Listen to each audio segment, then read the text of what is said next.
welcome to this journey. I want to set this journey this afternoon and this discussion under the baobab tree. I want us to imagine this evening, that we are under a baobab tree. Those big trees, and you see some of them in Queen's Park, one is in Warrens. And the baobab tree has fruits, wonderful fruits, I could say. And I understand, they tell me that those fruits have a lot of healing properties, even though Barbadians don't really use them. And the branches, the tree looks like a upside-down tree. But in terms of its significance, it is a place where African villagers met when they had a problem, when there was an issue. So the elders and the chiefs, everybody in the village will come out and meet under that baobab tree. And you will get shade there as well, because it's a big shade tree. I want us to think of ourselves tonight, those in front of me and those online, to imagine you are under this baobab tree and we have an issue. We have a problem. We have an educational system that is very much a colonial system, and we need to change it. But we don't need to change it because change is necessary. We also need to change it because of something that is happening. Youth unemployment, a big thing in our society. Professor Andrew Downs tells us in an article I read recently that sometimes youth unemployment is as high as 41%. So when children leave school at 16, you have a very high unemployment level. We got to correct that. We also have the problem of the reading deficit, especially those in the primary schools. And we at the university, we are trying our best to correct that. And I see Dr. Sylvia Henry here with us. And she's been doing a remarkable job helping us to go into children's homes, and we've been going into libraries to help to correct that problem. But of course, it's just a drop in the bucket. We need a whole island approach to these things. Dr. Michelle Gittins told us on Monday night that there are not enough girls going into computer studies and software engineering, etc. And that's another issue that we got to deal with. But by far, the biggest issue, in my view, is that we are afraid to dispense of the colonial mantra. We're afraid to dispense with the colonial systems.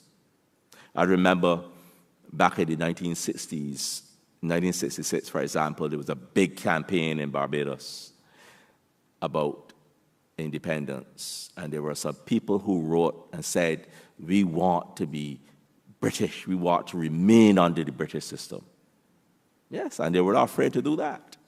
I remember in 1998, while we were at Queen's College, I was teaching at Queen's College, and CAPE was introduced, this Caribbean Advanced Level Proficiency Certificate, introduced, and there were people who were saying, let us go back to Cambridge. Let us go back to London.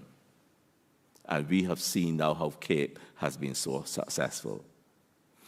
My view is that we should not be afraid to decolonize. In my view, teaching is a rewarding, is a positive experience. Some people are afraid to teach the third formers.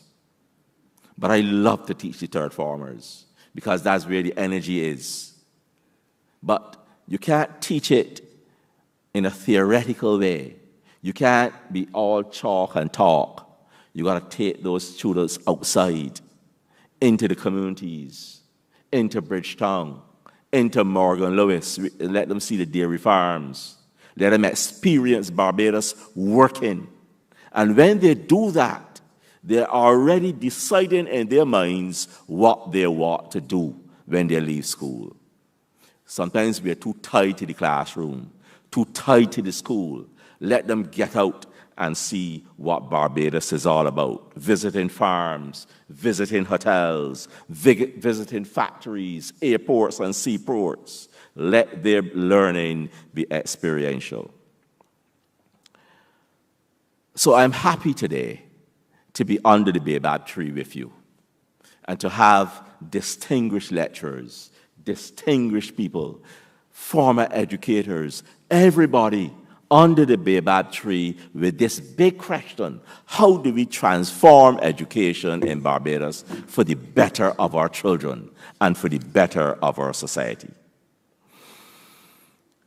It gives me great pleasure now to introduce our Chief Education Officer, Dr. Ramona Archer Bradshaw, to bring opening remarks. Give her a round of applause.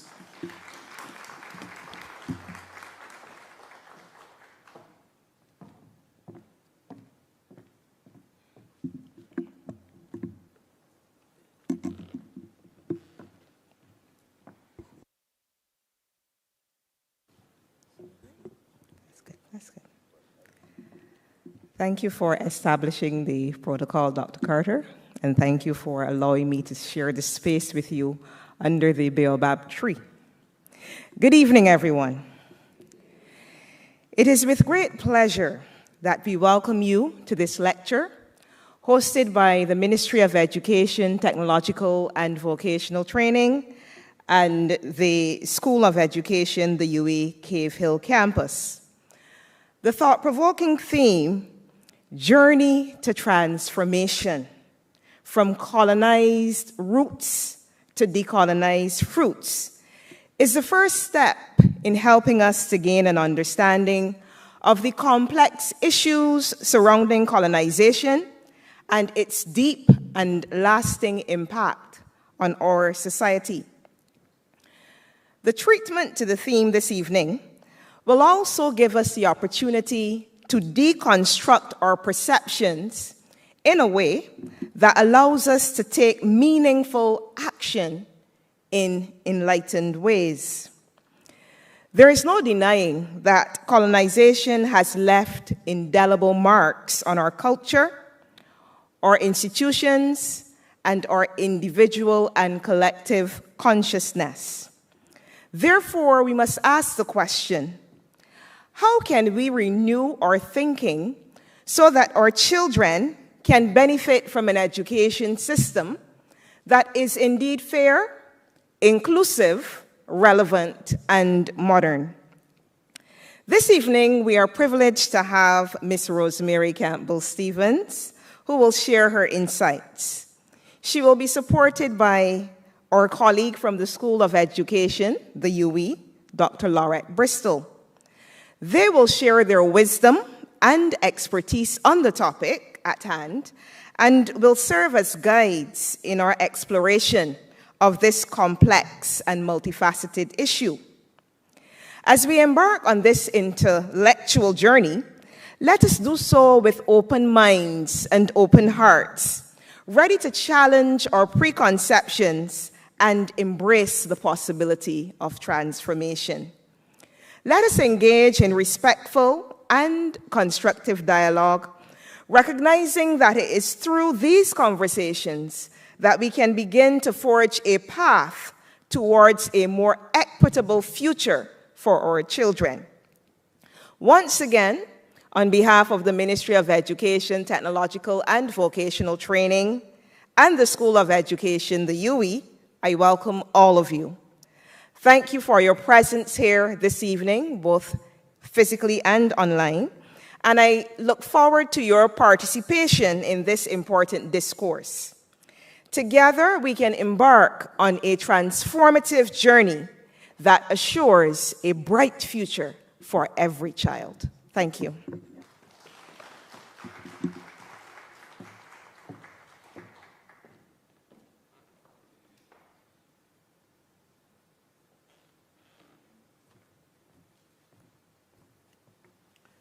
Thank you, Dr. Archer Bradshaw, and I love what you said. A bright future for every child, every single one. must believe that they have a future in Barbados. I heard a comment the other day on Brass Stats where someone said, well, there's no future here. Let the people leave the country and go to the United States, go to Canada, go to Europe. I say no, we got to create opportunities for our people in Barbados. And one of the ways we can do it is through the educational system, transforming this educational system so that all of our people have a bright future. It gives me great pleasure now to call on the Haynesville drummers to come to the stage or to come under the baobab tree. Haynesville drummers, where are you? Please come. The elders are waiting for you under the baobab tree. And here they are. Give them a round of applause. And they'll be doing excellent work throughout this country. Excellent work. And we're so happy to have them. And these are young people. Young people.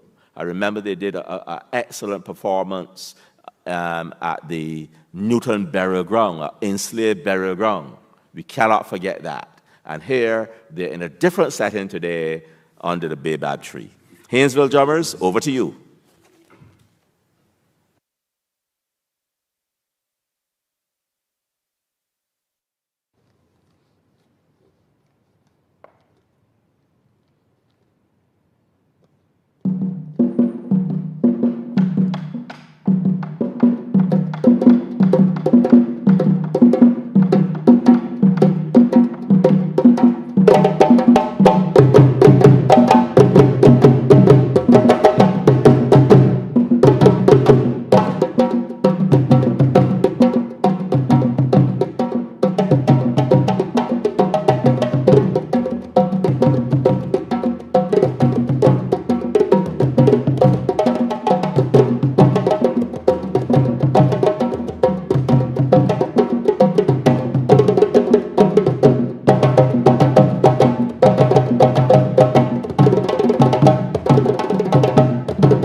Thank you, Hainesville, for welcoming us on the tree. And I want to thank you so much because 70 years ago, do you think we could have had a drummer or drummers opening a session like this? No way. We had to fight tooth and nail to get drums introduced in these schools, in these sessions, and that was part of the decolonization process, to bring in the African drum. So I want to thank you, Hainesville. Give them a round of applause again. I wish you all the best in your work.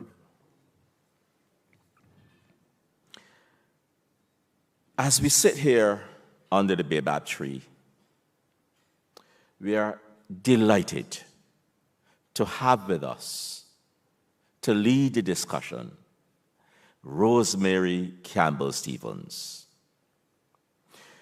She is an African Caribbean veteran educator of Jamaican parentage. Described as an edgy keynote speaker and author, she frames her work through a critical race lens and describes herself as an anti-racist, humanist, and womanist. She's currently amplifying discussions about how a global majority mindset and framework can positively disrupt systematically racist policies and practices that are presently baked into all previously colonized and colonizing systems. And she has deployed that concept, global majority. And I like the concept because it rejects that notion of an ethnic minority. But not only has she deployed the concept, she's a woman of action, in that she has initiated the London Challenge Initiative, 2003 to 2011. Then there's another program called Investing in Diversity, a program for Black and Asian persons in the schools in England. She's also a published author. Her book is entitled Educational Leadership and the Global Majority, Decolonizing Narratives. It is timely, focusing as it does on a paradigm shift that centers on the 85% of the people of the planet Earth that constitute the global majority. She describes the current time as one of reckoning, reimagining, and resetting, particularly for those from the global majority. And for us, today, it is a time of resetting, and that is why we are here under the Baobab tree. Rosemary Campbell-Stephens is associated with several universities. Yes, she's been awarded the NBE for 35 years of service to education in the United Kingdom. She's associated as a visiting fellow at the Institute of Education, University College London. She's also an associate at Leeds Beckett University and the Staff College based in Manchester that provides training for directors of children's services. She's also an associate fellow at Birmingham University, where her book has become required reading in the School of Education. Thank you so much. She has contributed numerous chapters to books and has written articles and think pieces on leadership, education, decolonization, and she's a sought-after international speaker. It gives me immense pleasure this evening to hear Rosemary Campbell-Stephens and to hear her thoughts. I call it a talk, not necessarily a lecture, a talk as we talk to fellow Barbadians, as we try to decolonize this educational system. Give her a round of applause.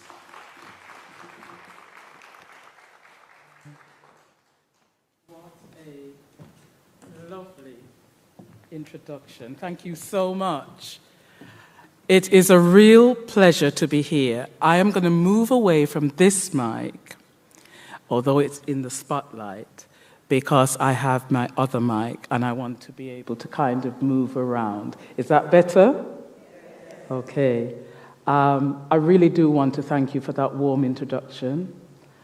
It is an absolute pleasure to be here on this stage. It's a wonderful opportunity to be on the journey with Barbadian people as you transform your society, and in particular, as you begin to transform and decolonize your education system. I loved the way that we began the session with the drums, and my heart is still going with the drums. It's so important that as part of the decolonizing process, we remember, and that we remember beyond the Ma'afa, who we are and how we do things. So reclaiming our cultural ways of being and seeing is absolutely what I am about, particularly at this stage in my life. And it very much is a conversation, a talk. I'm hoping that you, if you have something to say, that you will bring something to the conversation a little later on. But I also want us to think about why it is that we are having these conversations at this particular time. I am a great believer that who is here is supposed to be here. I understand, of course, that this is being live streamed, and I know that a lot of my colleagues in the UK are staying up or lying down in their beds and listening to this. But it's key that we think about why we're engaging at all in any kind of conversation about decolonization and what that means. And so I'm going to be sharing some stories as we go along. I will not be intentionally provocative, but I am not your traditional lecturer. I was having this conversation with Dr. Laurette about being a very reluctant academic, And so I'm going to be engaging with you just as a real person of Jamaican parentage who is honored to be on this journey with you all in Barbados at this particular time. And I hope that some of the things that I share with you historically and also things that are happening currently will just confirm for you, because those of you who are here, you're already in that space, confirm for you why Barbados is leading the way, not only in this region, but dare I say, globally. I've put together some slides, which I think maybe we might be able to share with you, those who have come. So we might find a way of doing that. So very many of the slides are not typically the kind of slides that you would expect in a lecture. They've got too much text on. But I actually find that if you receive the slides afterwards, and even within the session, if you can actually read some of that text, it sinks in, and it will have meaning for you. So the journey to transformation from colonized roots to decolonized fruits is a conversation that I'm having all over the world right about now. Do you all like my frock?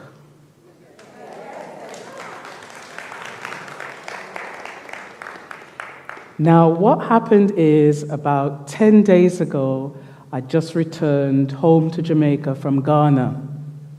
And for any one of you who've been to Ghana, one of the things that you do is to travel with an empty suitcase, buy a lot of fabric, meet the local seamstress, and if you're lucky, the local tailor, and get a whole load of stuff made. So this is one of the frocks that was made for me. And I didn't choose the fabric.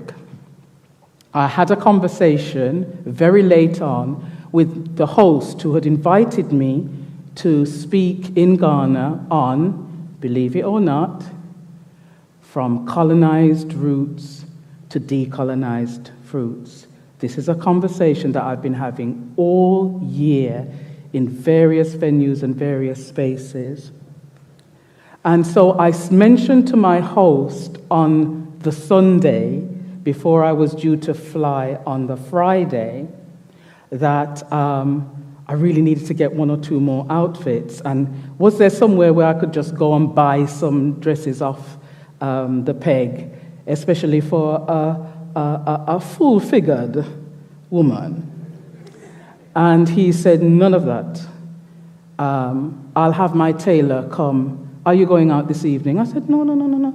I'll have my tailor come and measure you up. And believe it or not, Sunday night, the tailor arrived at the hotel, measured me up, asked me what kind of colors I liked, etc., asked me what kind of styles I liked. And on Tuesday evening, as I'm about to board the transport to go to the airport, he arrives with all of these beautiful frocks and all sorts of suits and things, and they're all beautifully wrapped, and I think, the Ghana experience. But something happened in this frock tonight. So the first thing to say was that I had two outfits that I was going to wear, as we do, don't we? Yeah?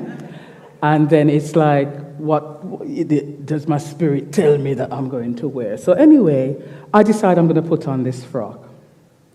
And as I put on the frock, the driver arrives from the ministry, and I get the call to say, and then there's a knock outside the door. So I think to myself, oh, that's, has he come up to get me?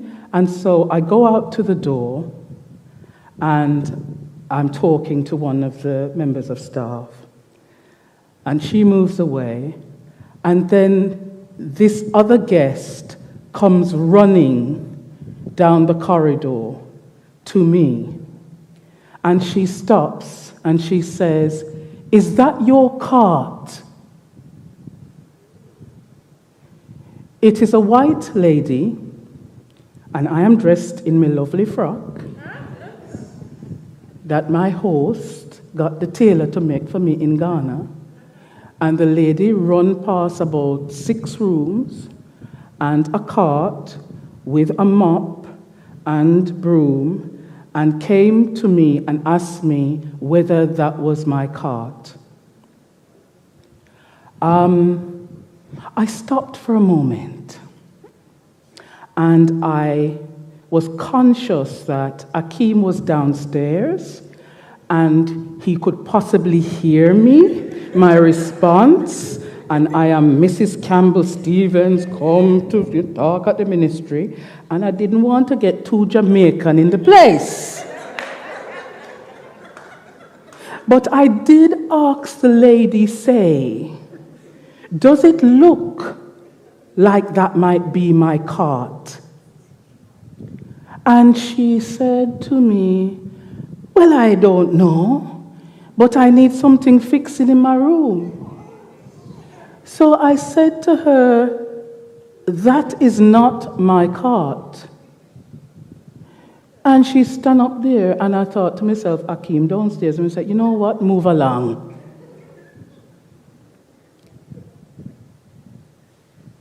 That lady didn't see my lovely Ghanaian dress. What she saw was my beautifully melanated skin. And in her mind, even if it made no sense, because everybody else's uniform was blue, I was there to clean her room. It is time for us to actually be honest and truthful about how colonization still works in the minds not just of that lady, but also of us. So when we think about colonization, and I'm going to be specific about the colonization of African people, it involved a series of steps, very deliberate and very intentional, over centuries. The subjugation, the exploitation, the dehumanization, and the genocide of indigenous people on this land where we stand, on my beautiful homeland in Jamaica, and elsewhere where we were transported, and the genocide that took place on the African continent and still does. Millions were transported as property over centuries. Please bear with me, because I know that you know this, but sometimes I want us to just think about the context in which we're thinking about decolonization. And it's resulted not only in the loss of colonized people's lands and their resources and some of our cultural heritage that we have to struggle to get back, but most importantly, we've lost our memory.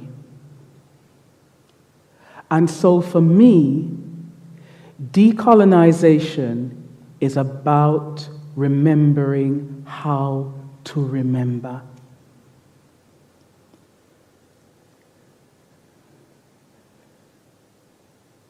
In that transatlantic enslavement of African people, you will notice that I don't use the transatlantic slave trade or, it was people.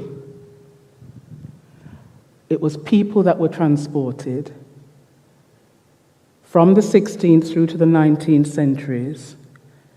This was the largest and most inhumane forced migration of people ever.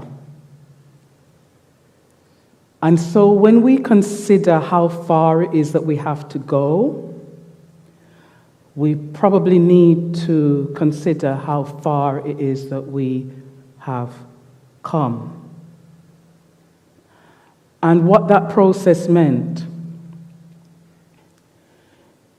Caribbean countries like Barbados, Caribbean countries like Jamaica, were formed as colonies. The indigenous people who were here when the colonizers arrived are no longer here, certainly not in any great numbers. So these were very, very specifically set up societies for a particular purpose, and actually simply to be part of the capitalist, imperialist project. So what you need when you set up a system like this is to make sure that that system is deeply embedded in the roots, and so that system perpetuates itself, not just in the system, but through us as human beings. So we're on a journey, and as I said to you, I've just come back from Ghana. That was my first time to Ghana. And that picture was taken at Elmina Castle, for those of you who've been to Ghana and have been to that castle. Now, the castle was one of very many ports that there are along the whole of the west coast of Africa, where when the Europeans got there and began to enslave our ancestors, they set up their ports. And they set up their ports, and I learned on this particular trip that when the slave hunters got there, they wouldn't get the slaves, obviously, living on the coast. They had to go inland. So the journey for most of our ancestors would have begun on foot and would have taken, on average, 3 months on foot to get to the places like Elmina. Then the processing begins. So those who survived the 3 months on foot to get there then go through the processing. That's another 3 months before they even begin, those who survive, to go through the gates of no return. And then we know it's another 3 to 4 months in the belly of a ship to get here to Barbados, to Jamaica, to Cuba, to Haiti, to Antigua, to Trinidad.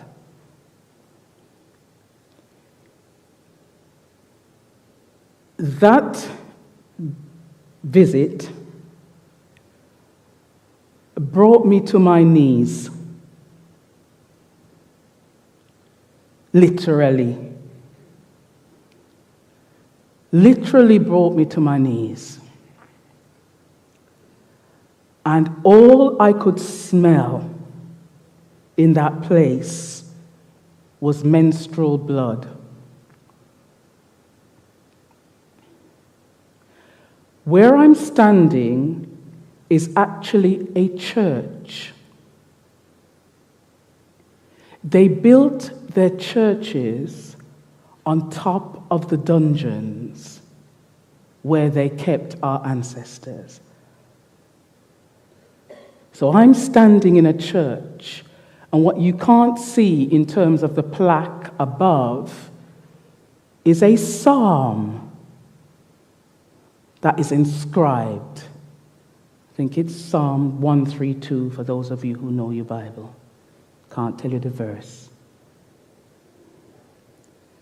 And as each colonizer took over from the other, so Portuguese, and then it might be the English, or it might be the Spanish, or it might be the Dutch, they built their church.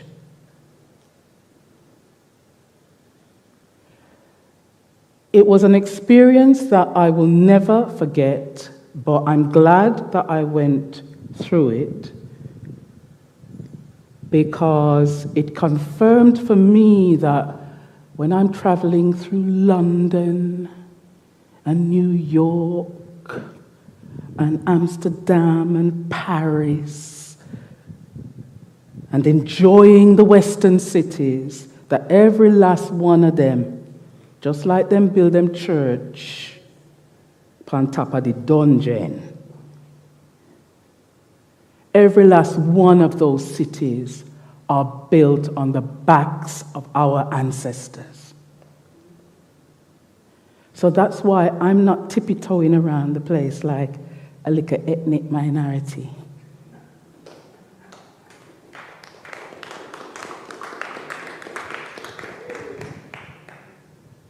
Me now do it. We need to understand how they got to be who they are, and why who they are is dependent on keeping us in the blackness that they have created for us. And so part of my decolonizing is about decolonizing myself from that.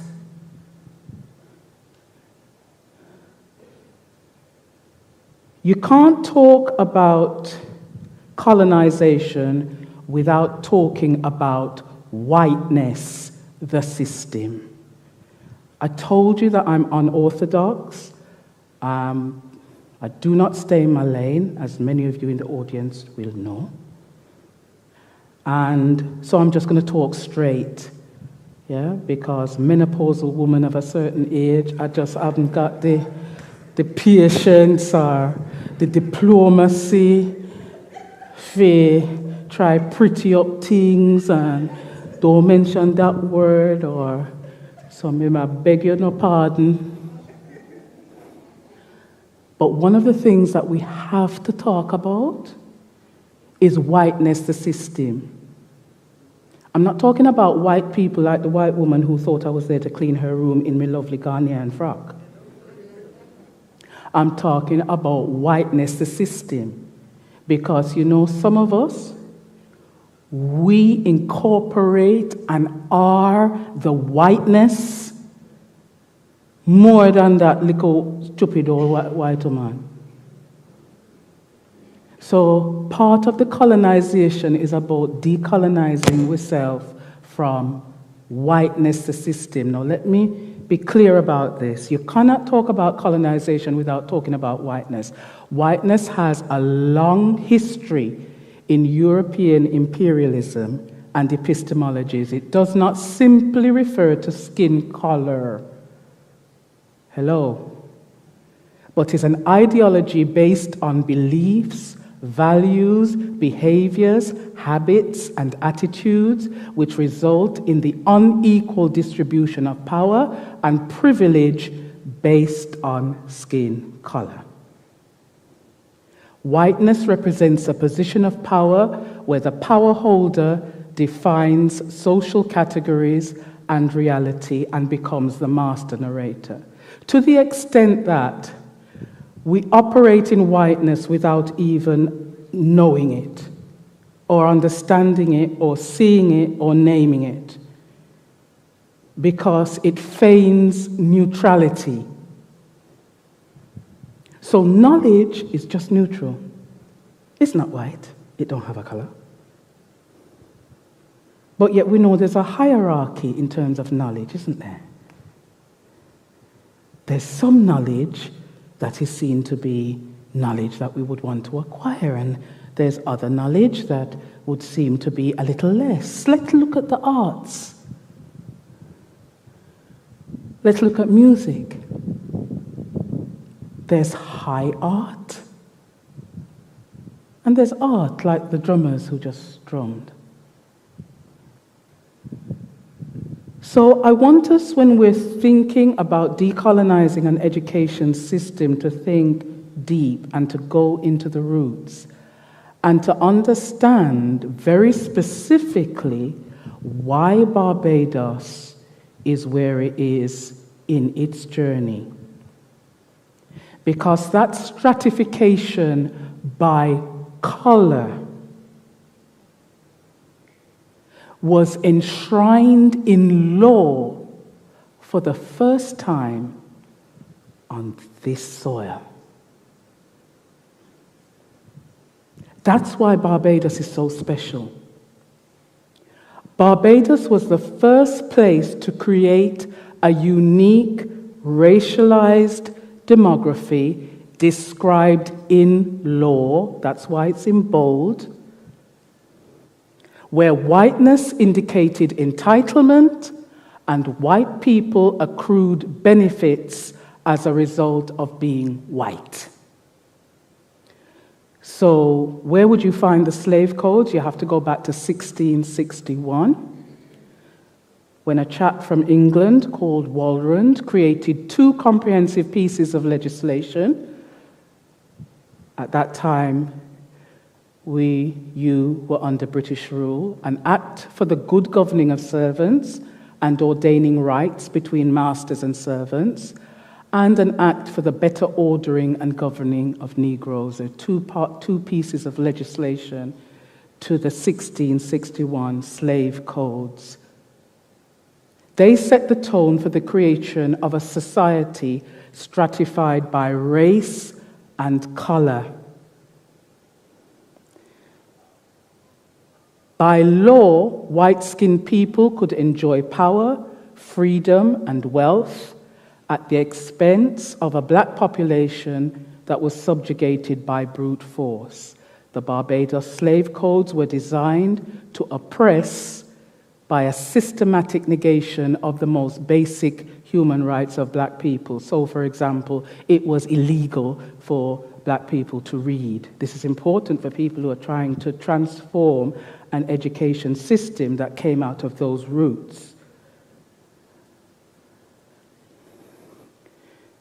The English turned Barbados into a slave society, and the stratification by color and the way that we still think about color and identity today goes back to those times. Before then, people wouldn't talk about black or brown or this, that, or whatever. People would talk about, white people would talk about their religion. I'm a Catholic.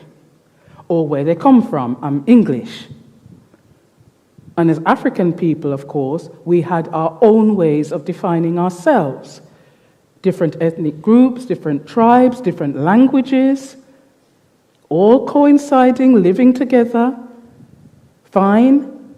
Yes, there may be altercations, but the fact that we were different and that we had different languages or different shades or different bone structure or different hair texture didn't carry with it any kind of weight in terms of you better than me because you're a little bit lighter, browner, high brown, whatever the coloration thing is. Now, many of us would think, oh, well, that's 1661, we've moved on from that, have we? Have we moved on from that notion of color? And so part of the decolonization is about us addressing that and understanding the mentality that would create such a system. And in order to do that, you have to look at eugenics. So, in order to justify turning people into property, you had to come up with some kind of pseudoscience that said they weren't really people. Or even if they were people, they were a lower grade of people. So eugenics is really, really important. And it's important in our systems today in 2023. And that's why I say, let's not be so overly preoccupied with the fruits, and let's go down to the roots so that we can understand how the eugenics works. So eugenics, as we know, is a controversial ideology, a set of practices that emerged in the late 19th and early 20th centuries, and it aimed to look at that, improve the genetic quality of the human population through selective breeding and controlled reproduction. While eugenics was often presented as a scientific and a progressive movement, it was deeply flawed and morally reprehensible. So let me give you an example from England. Yeah. So who's heard of Mary Stopes? Or vaguely can, yeah? Mm-hmm.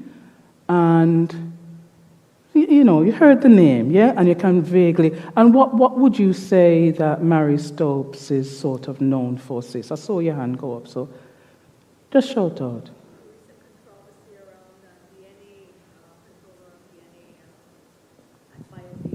Okay, so you're saying biodata and recent controversy around DNA, yes? There is a link to that. Originally, Mary Stopes was known for creating the pill. Yeah?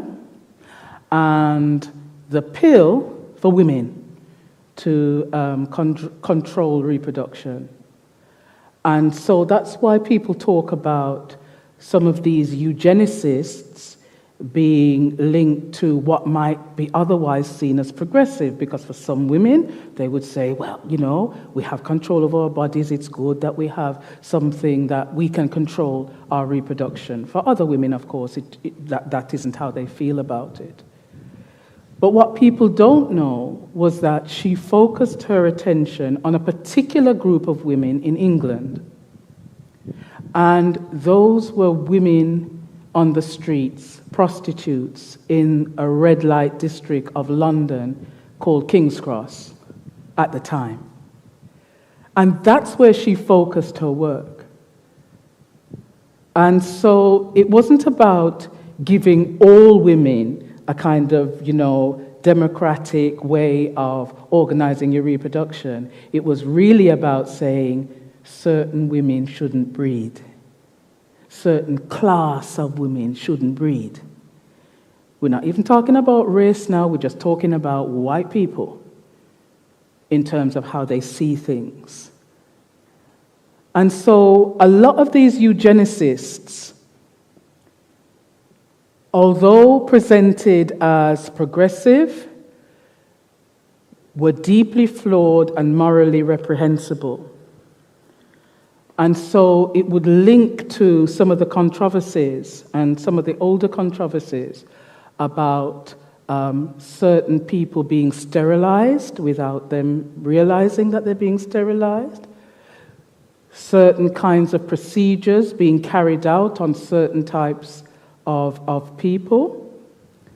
And if you think about the Tuskegee, yes, menopause, I mess up the brain, but Tuskegee, and where black men were deliberately given syphilis and not treated. And then you link all of that and all the things that we don't know in terms of experimentation, particularly on us as black people, with the narratives around which parts of the world are seen to be overpopulated, which girls we need to make sure are protected from cervical cancer at a very early age. The narrative about overpopulation and us not being able to feed ourselves, the Bill Gates Foundation, all of that kind of thing. You need to be able to kind of join the dots and look at where their focus is. That's decolonization. So the roots of eugenics can be traced back to various intellectual and social movements. The concept of selective breeding can be found in the writings of thinkers like Francis Galton, who coined the term eugenics in the late 19th century. Galton was influenced by the idea of Charles Darwin, particularly the theory of natural selection. and sought to apply them to human society. And you'll say, well, all of this is debunked foolishness. Nobody follows that now. Well, let me go back to England and give you another example, because I'm staying away from Barbados because I don't want to get in trouble. But you have to just transfer and see whether what I say makes sense. So around about 2016, and I was an educator in London at the time, a paper was written by Dominic Cummings entitled Genetics Outweighs Teaching. We're talking about decolonizing our education system and how we see children here in Barbados. I'll tell you how they see children in the UK. You don't have to read the paper to get the gist, because it's all there in the title, isn't it? Genetics outweighs teaching. So there is an understanding, there is a belief that certain groups of children, it's just a waste of time trying to teach them, because they have the DNA that says they're poor, they're white, they've got feral parents who don't know how to parent them, they don't have the same values like the rest of us, we're frightened of them, etc., etc., etc., etc. Well, what happened as a result of this paper, and all this paper was a stream of consciousness. It wasn't a piece of legislation. It wasn't a white paper or a green paper or whatever, because that's how some policies actually get made. It's not based on research, not based on any data, just based on one man mouthing off about genetics outweighing teaching. And as a result, they withdrew from funding from a program called Sure Start. Some of you will know the origins of Sure Start.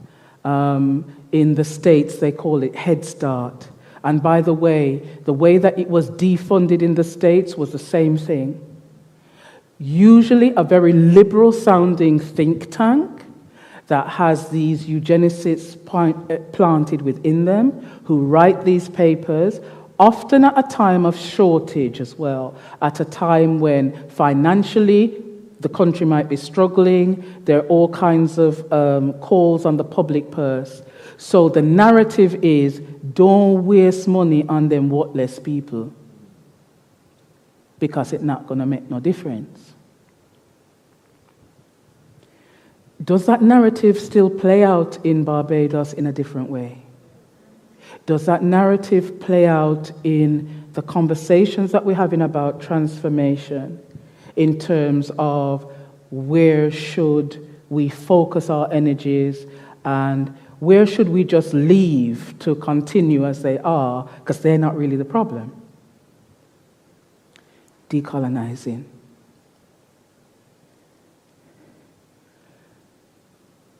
I went to one of the town halls yesterday, the one at Harrison, College. It was fabulous. I want you to give yourselves a round of applause. Seriously, I want you to give yourselves a round of applause.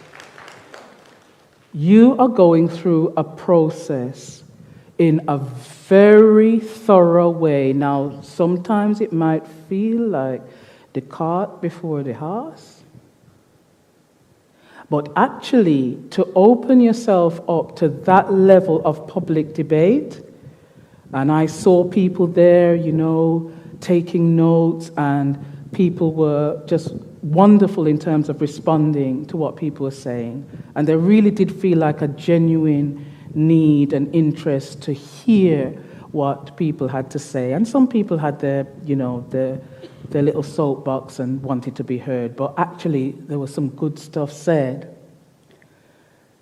And one of the things that I remember one of the students saying was that, if she wanted to train in a particular arm of psychology, that she would be limited and so on and so forth, and I'm sure there was a lot of merit in what she was saying. I want you to understand that eugenics feeds into all of our ologies. They're not neutral.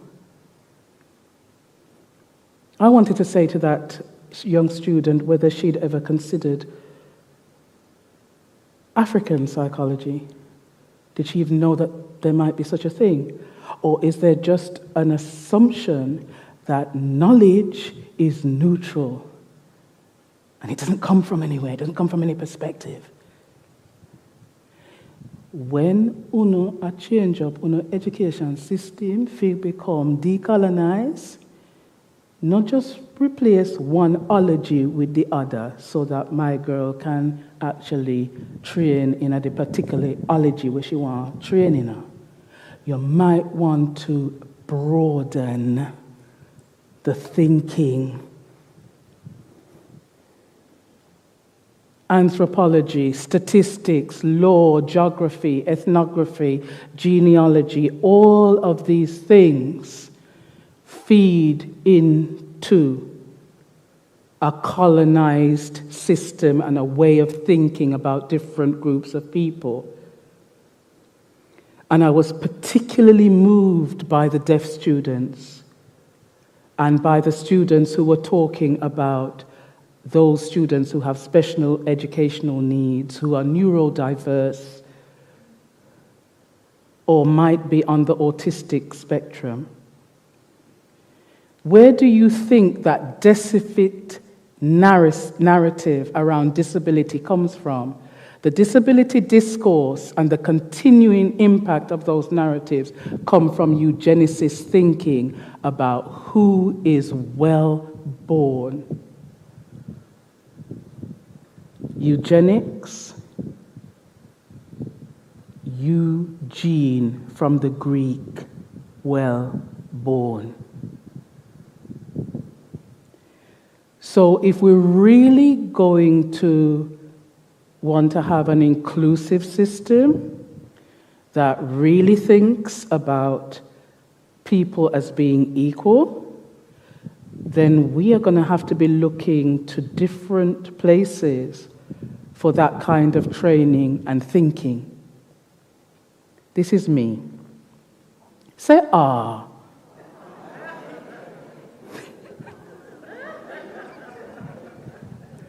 That's me at 5 months old, and that's me at 5 years old. And at 5 months old, I was sitting up, apparently, Mum tells me, I was sitting up unaided, just sitting up, ready, in my little dress. At 5 years old, you can still see, I like my frocks, don't I? Really, I do like my frocks. It comes from somewhere.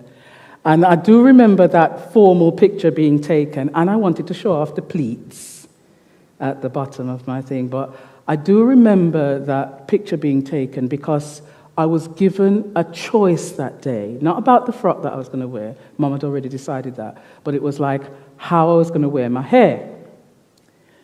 I opted for the flower on the comb that you stick in the hair because it was going to be less tight than the ribbon that Mum would normally tie around my hair. Why am I saying all of this? I was brought up in a Jamaican household in Birmingham, in England, to believe that I was black, bright, and beautiful. And at 5 years old, I had opinions, and I was able to share those opinions, and I was able to make some limited decisions. I grew up with a very, very strong sense of self and consciousness and love and all of those things. Do our children get that from us? That was the other thing that came out in terms of society, parents, school, socialization. Do they get that from us? Move across to the other picture, and that's a gravestone. That gravestone is in my sister's garden. So in Hanover, in Jamaica, Western Jamaica, in a little place called Cousins Cove. I'm fortunate enough to live next door to my sister, and my brother lives next door to her. And we've all three returned to our parents' homeland. Although my mother still lives in England, and she's 97 years old. She's 97 years old, and she's an absolute joy. That gravestone in my sister's, I'm talking about colonization and decolonization and identity and being and belonging. That gravestone in my sister's garden is visible from my house. We're quite close. And if you were to zoom in, you would see that the name of the plantation owner was Crooks. Very appropriately. Now, Crooks was the name of my paternal grandmother. So, my father's mother was Crooks. Mother dying, we call her. And so, by chance, or probably not by chance, the universe had it that we have gone and built our homes on the land where our ancestors were owned as property. Now, I have heard many people talk about their names like, oh, I'm a Garwood. Or, oh, I'm a Campbell. Oh, I'm a Stephens. There's only so far back that you can go in records where we have a second name. And the second name would not have come through marriage. It would have come because we were owned as property. Part of the colonization process is that we have to remember and remember honestly. I am glad that the gravestone is in my sister's garden. She is a little less ignorant than me. She make it a feature. She put like a stone round it. And she make sure when the gardener come in, cut the grass neat. So it's a good thing it is in her garden.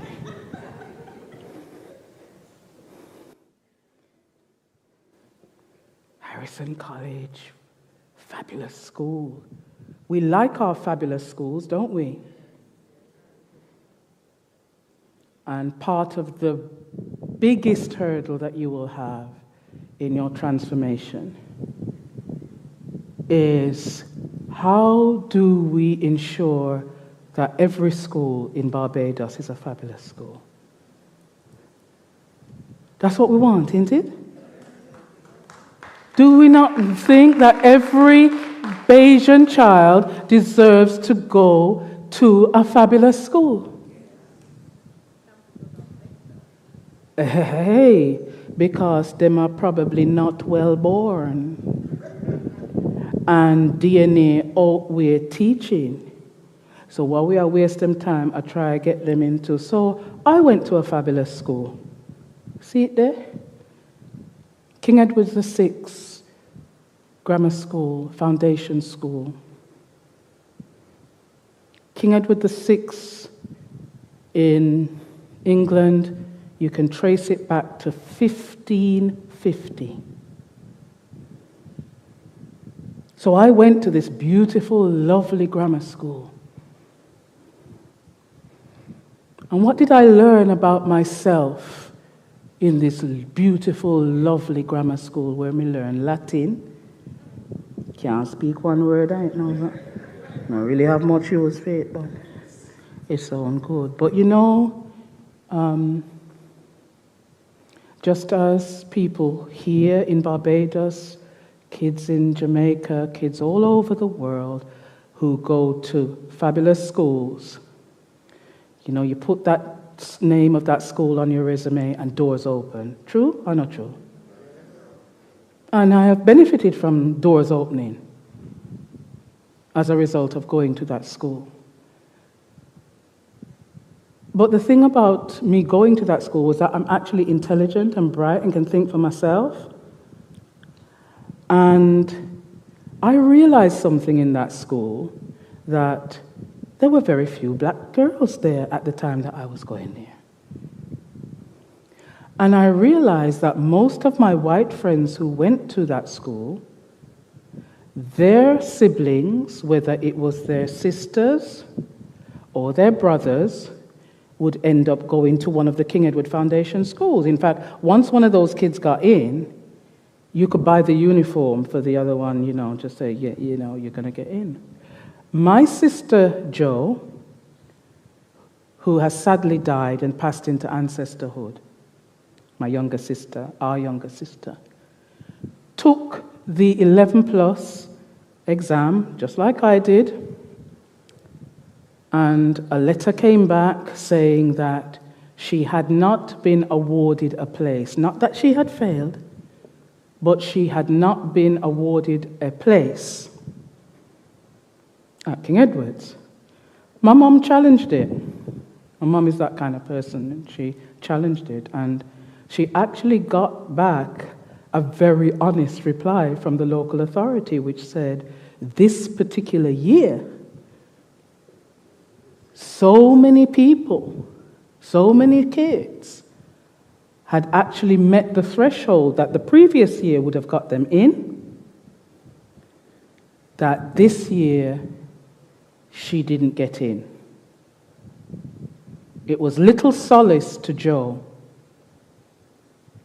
And Jo went to her grave actually thinking that she was lesser than because she didn't go to King Edward's. Do you know any stories like that in Barbados?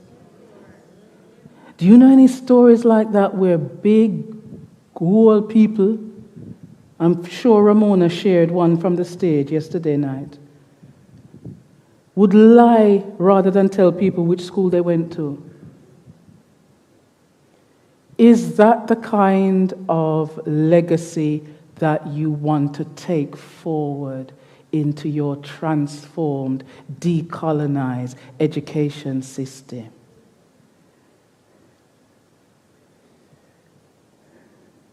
I learned about myself outside of school. In 1976, I was a student. I'm going to have to rush because Laurette giving me, the look your mother gave you, and you're going over time, 1976, I was a student. I was 15, 16 years old. I was watching a TV documentary, and the TV documentary was about students in South Africa, in Soweto. And that picture is of Hector Peterson, one of the 300 children that were killed with live rounds of ammunition when the police shot and killed them for demonstrating, hear this, demonstrating about being taught a third-rate education system, a third-rate education in a language, in Afrikaans, rather than in their own language, Swahili. And I sat and watched that, and I thought to myself, I want to be a teacher who is good enough to stand up in front of students like that. I need to move on quickly, and I won't waste a lot of time, but let me just quickly run to university. So when you go to King Edward's, you go to a red brick university. So you're going to go to a red brick. So I thought, well, perhaps this red brick university is really an open place of learning. So one of the days I suggested, because I was, English is what I did my degree in, and became a teacher of English. And I suggested to my lecturer, I said, you know what I'd really like to do? I would like to do a comparative study between Louise Bennett and Wilfred Owen on the futility of war. I love it. Not good, yes, man. Give me a round, yes, yes. I thought it was good too. I thought I was being very clever. And I liked Wilfred Owen's poetry because he wrote it from real life experience of being in the trenches. And I could feel that man's poetry. And I love Louise Bennett because she was a social commentator. She was an actress. She was a writer. She spoke about all kinds of things. And I said to my lecturer, do you think I could do a comparative study? And his response was, there's nobody here who can supervise this. Now, for some black people, that would be, oh, you know, I'd better stick with Wilfred Owen then because, you know, that's what counts as literature and knowledge. But for me, it was, this isn't all it's cracked up to be. Number one, you don't need to supervise me on this particular assignment. You might actually learn something. Have we got an education system that is still stratified in that way where no student should be able to come and say, can I do a comparative study with such and such and such and such? Because what we are stuck with is actually teaching to the limitations of the teacher's training and their mindset. Hush. I never mean to drop that so hard. But that has been my experience over the years. That children's learning is stunted because it is restricted to the capacity of the teacher's training. Notice I am not blaming the teachers. He hadn't been trained in terms of patois and couldn't understand Louise Bennett, so I can't write an assignment because he won't be able to supervise me in it. It's as simple as that. I'm going to move fast and come down. Any transformation within your education system needs to look at the Latin root of the word education, because it has, very unhelpfully, two definitions in Latin. The first is educare, which means to train and to mold. They're empty vessels, we got to fill them. And even if they're not empty vessels, what them bring no have no what. So we have to take that out and put in something we have what. And then the other way is educere, meaning to bring out. Is your transformed system going to have the correct balance? Because a decolonized system needs to bring out. It has to be weighted in that way, as well as putting in. Lord, sir, hush. I had to be a fugitive teacher. So I'm teaching English in, my normal school in Birmingham, but I'm also doing Saturday school because I realize that the kids aren't getting anything about what it is to be black, what it is to be African Caribbean, what it is to be who they are in the world. It's all white, white, white, white, white, white, white. So whilst I work in the full-time school, on Saturday we do our fugitive pedagogy, and it was liberating for us as teachers as well as children. Those are real exercise books that I've still got of real kids. You'll see the date, 1983. We want, in this new dispensation for your education system, a liberating pedagogy. Something that liberates teachers, that frees teachers to teach. And I'm going to say something about English, the language that I love, but also recognize that it is the language of the colonizer. One of the things I wanted to say a lot last night was that when you're trying to transform something, that doesn't mean you have to throw everything away.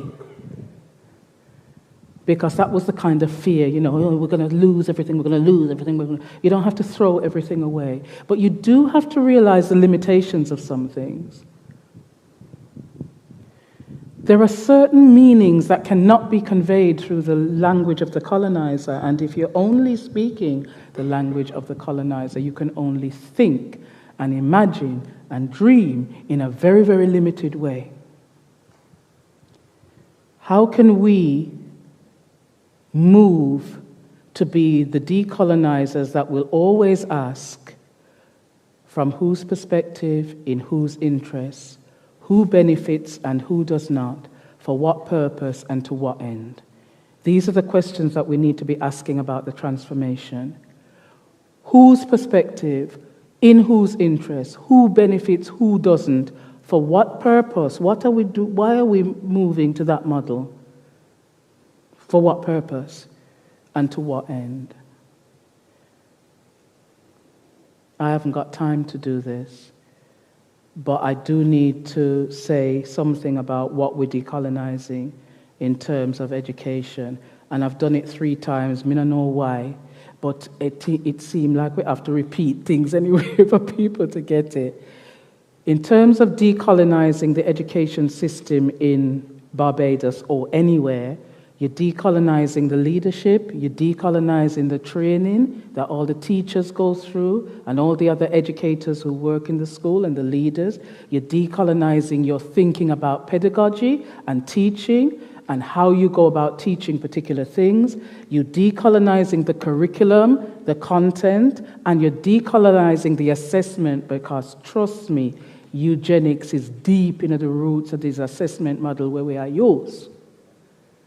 So we change up the pedagogy, we change up the curriculum, and we think everything nice. And then we go back and use the same old assessments that are there to sift and sort. Not to measure attainment or learning at all, just to sift and sort those people who are going to go through to the lovely schools like King Edward's, and those who are not. And we need to decolonize our pastoral care and our behavior management. And some of the stupid rules that we have, well, thankfully you all have got rid of this, but you know, yes, man, they're here. Stop it. You're going to get me into trouble. You, that's you. Again. Listen, all of this nonsense about here and the natural here will grow out of our head. We're talking about transforming education system and being part of, a global society and developing global citizens who are not allowed to go to school with their natural hair growing out of their head. Hello. That's a foolishness. 7 steps and then we're done.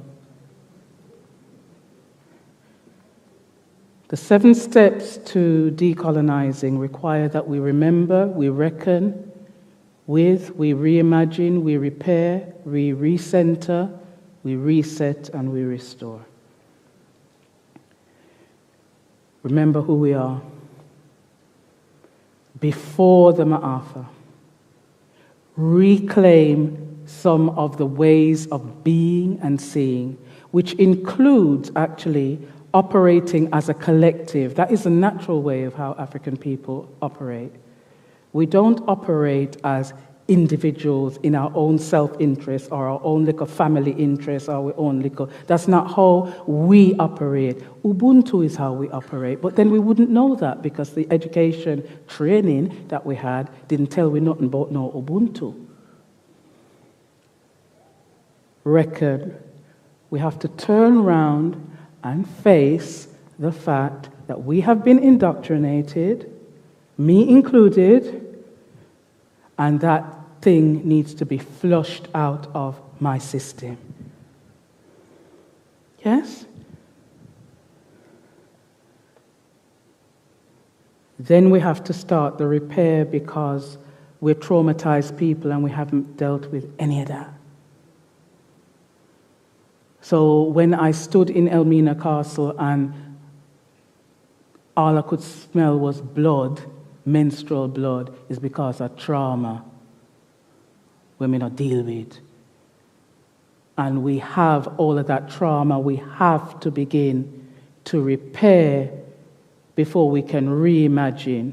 And by the way, I did say a little bit about reparations at the end of the slide on repair. You'll get the slides. And for those people, I had a conversation with a taxi driver who drove me from the airport to my hotel, and he said, "Well, you know, all this talk about reparations, who gonna pay that, and who then gonna pay it to?" So me just remind him, say, certain people getting reparations a long time, you know. The only way that slavery was discontinued under British law was the promise that slave owners would be compensated. They were compensated back in 1833 to the tune of £20 million in 1833. Very conservative estimate, that's about 2.4 billion today. Very conservative estimate. And just for them people who say, it was a long time ago, them just pay off the debt in 2015. The Bank of England just signed off that 1833 mortgage, I don't know how long your mortgage is, but I don't think it's 182 years, was paid off in 2015. And there's a list at University College London where I used to work that tells you who got what.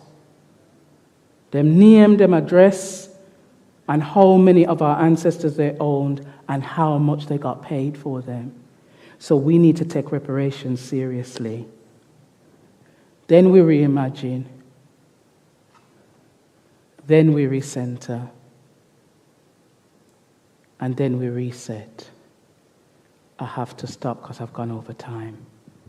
It won't be the last time that I'm having these conversations. It looks like I'm going to be with you for the duration in terms of the transformation journey. And there's other things that I'm doing, working with principals, working with Erdiston College, and a number of education officers, etc. And it is my joy and my honor to do so.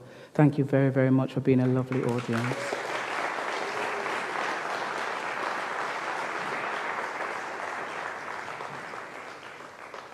Oh, the one thing we want to finish with. But you can come up on stage, sir. Come up, man. You know, the fear, you know, oh, we're going to throw away everything. I am not going to be giving up my Earl Grey tea anytime soon. As much as me decolonize, me love me Earl Grey. But me also love me soursop. And there isn't no hierarchy. And in fact, when we next stay at Sandals, I am going to be wanting to know why there isn't some soursop tea next to the Earl Grey. The two can coexist. There's no hierarchy. And not only that, we need the soursop. I need the soursop. Because you see, my hypertension, as I was having this decolonized conversation with my doctor, no, me have the hey, it's only the other day me developed hypertension, by the way, after I took the vaccine. No more, I'm not saying nothing more about that. Let me just leave that where it is. Let me just leave that where it is. And then she reminded me the 3 months on the ship, when the clean water finished after 1 month, what do you think they were giving our ancestors to drink for the next 2 months, while all are we full of hypertension? So me need me soursop alongside with me Earl Grey. Me done.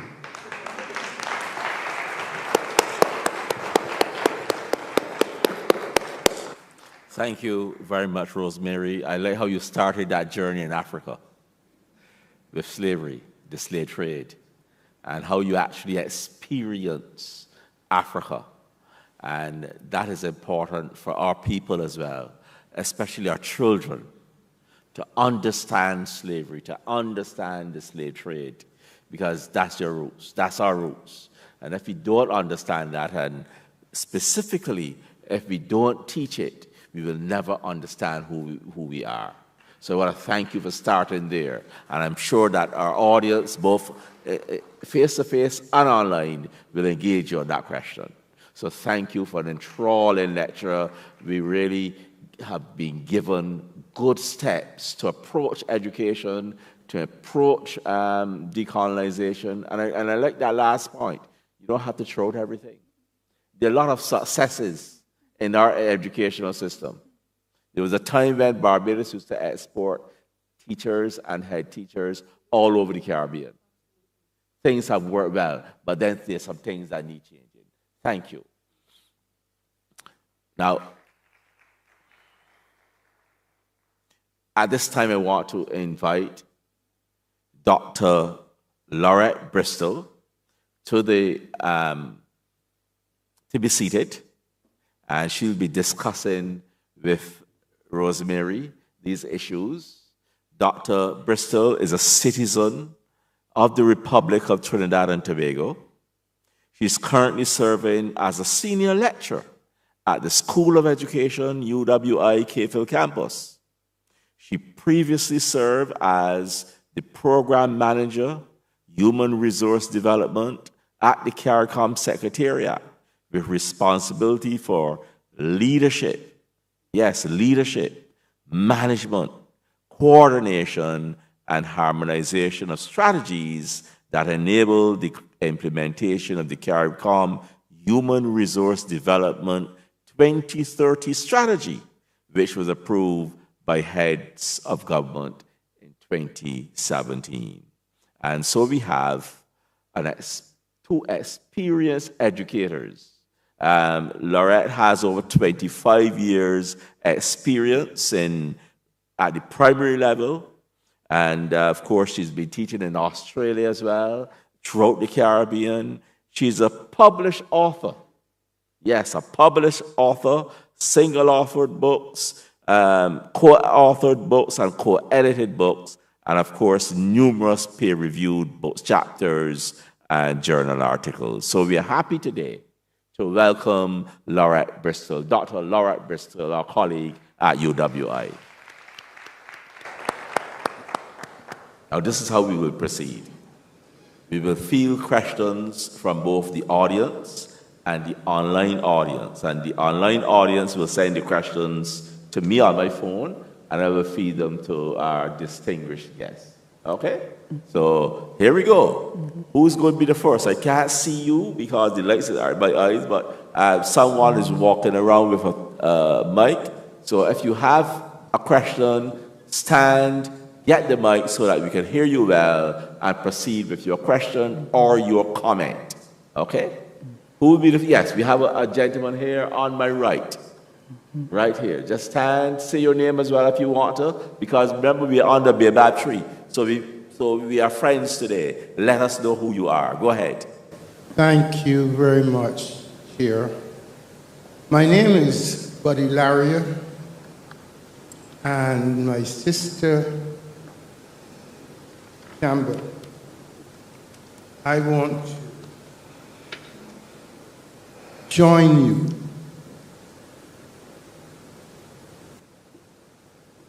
with recognizing the experience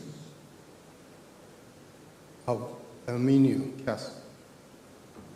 I experienced almost exactly what you did back in 2007 when I made my first visit to Ghana.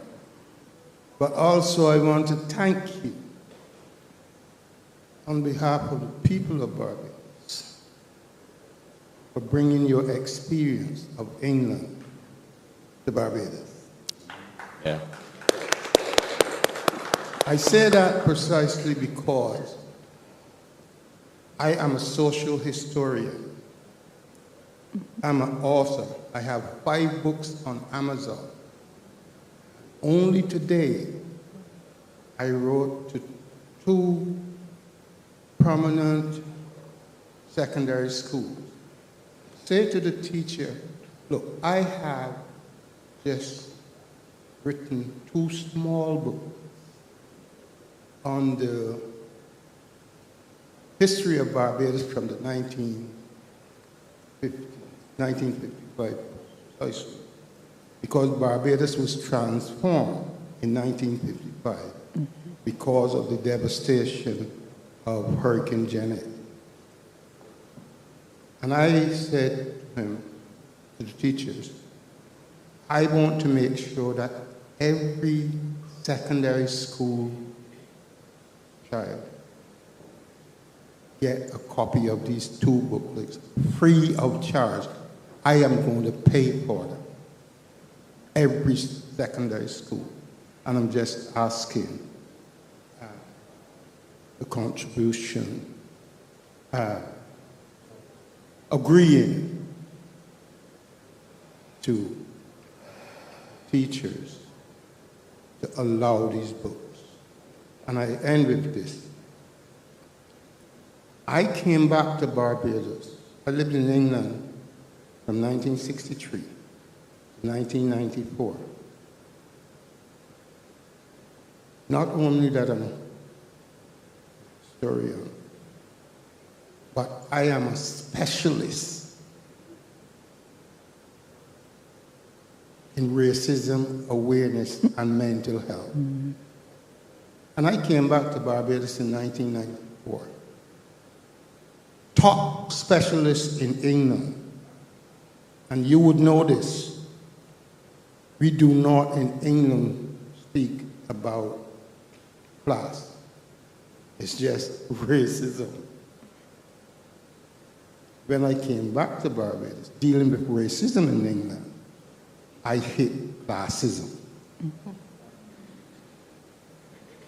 And up to today, I am victim of classism. Because I was made a messenger. First job I had in Barbados.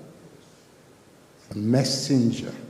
With all the knowledge, the system you talk about whiteness, I would love to sit with you or to share with you.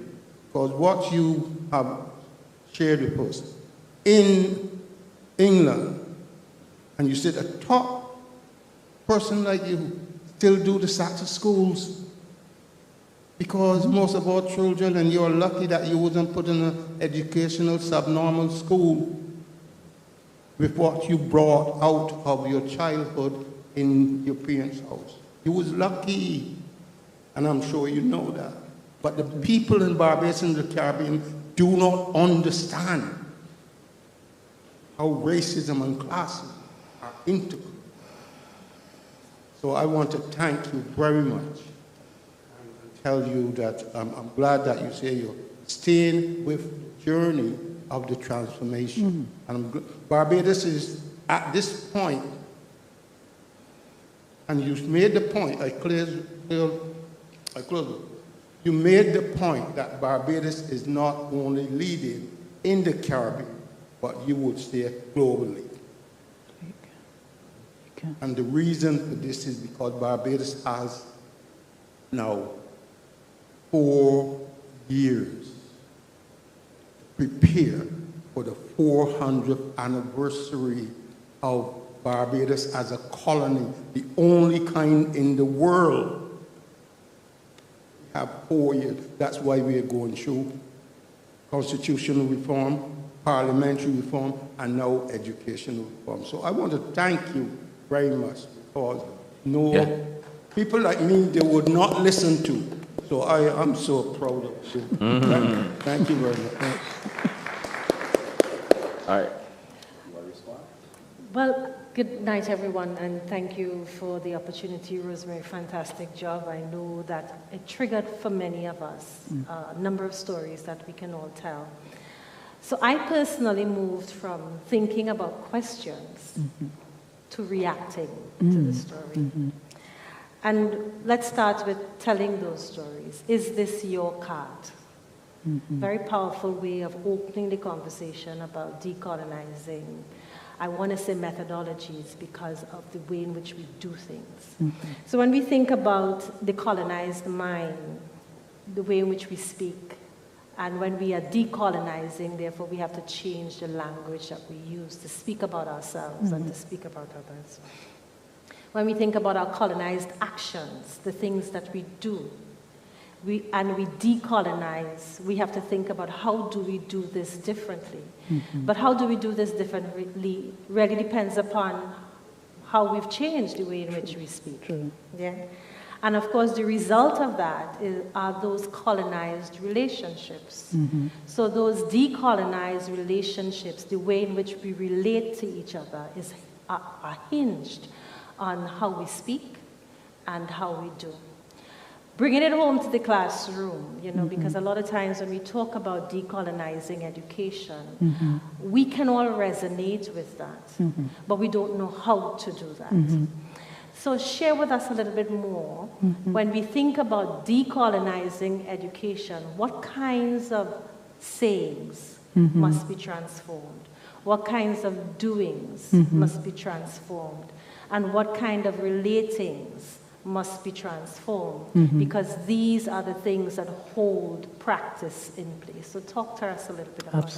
Absolutely. There's a lot there to talk about, Laurette. One of the many jobs that I did as in the UK was that I was a principal of a high school. And as a principal of a high school, I asked my deputy to timetable me to teach my subject. And because I took the concept head teacher rather than principal very, very seriously. And that was going against the trend, you're a CEO, you're a this, that, using a business model, you don't have to get into the classroom and teach. One of the reasons that I got into the classroom and taught was because at secondary level, one of the big failures that we have is that we categorize children as academic or non-academic. They go down, they decide at year 9 which way they're going to go, and we teach accordingly. And one year our English lit results were really low. They were poor, extraordinarily poor. So we bought the papers back from the exam board so that we could do some analysis of what had gone wrong. And any English teachers in the audience will know that in order for you to get a higher grade in English Lit, you have to be able to answer the question, how does the writer use language to convey meaning? Or some question like that. How does the writer use language to convey meaning? That's a question that if you get that, you're going to get a higher grade in English Lit. When we looked at all the papers, most of our children were not able to answer that question, except for one class.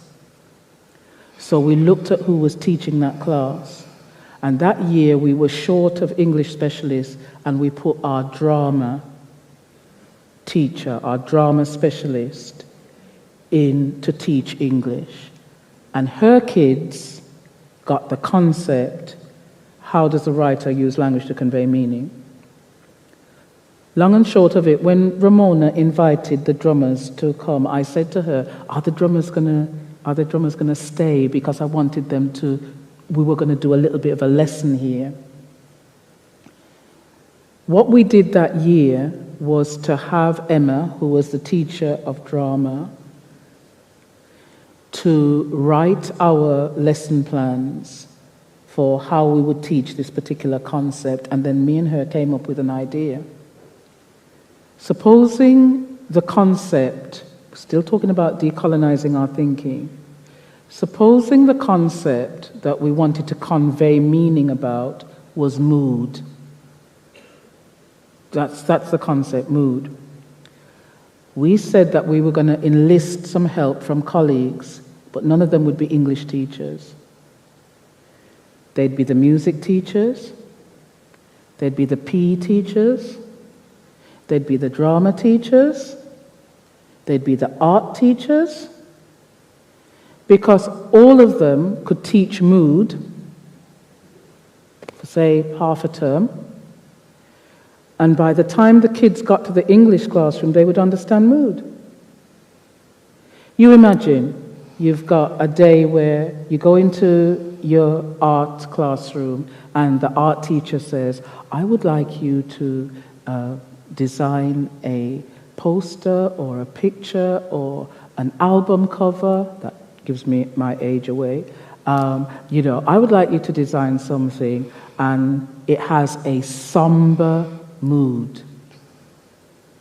They're going to go to certain parts of the palette, aren't they? There's going to be certain colors that are going to come to mind. Then they take their piece of art to the music classroom next door. And so we need a piece of music that also has a somber mood to go with. Can you see where I'm going?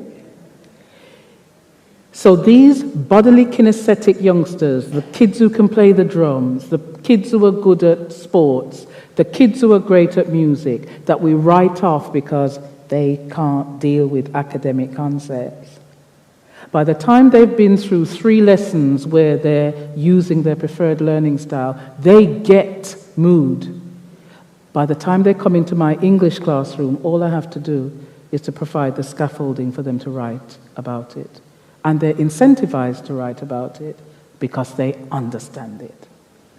And that's what I mean about decolonizing the way that we think about teaching, pedagogy, what kids are capable of, what they're not, where the arts play in, The only kids who got English lit at a higher grade that year were the kids who had the joy of being taught by a drama specialist who was able to teach that academic concept.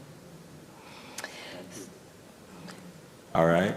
Thank you so much. At this stage, we're going to have a 2-minute video, given this just after the lecture, but we're going to have it now. But you get your questions. Remember to send questions via WhatsApp, those of you online, and of course, those of you face-to-face, get your questions. We'll be back in 2 minutes. Right? We're not going anywhere. We're going to just see a video. Over to you.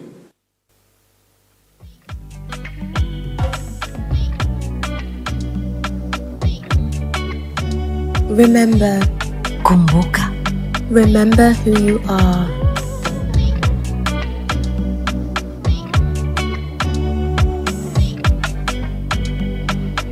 Reckon. Dhani. Accept what you have become.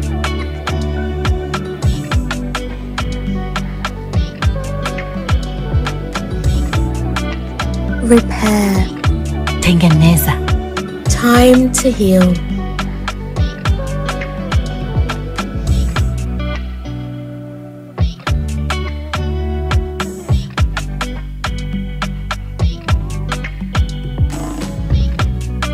Reimagine. Wazia. Envisage your truth.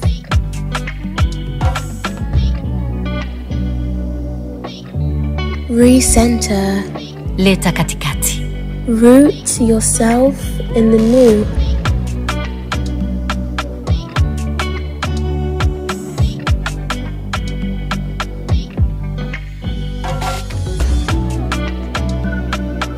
Reset.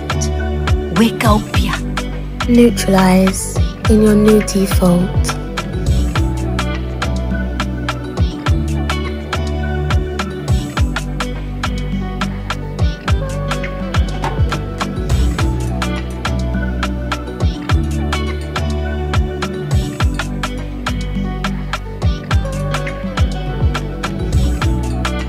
Restore. Rejesha. Your recovery is complete.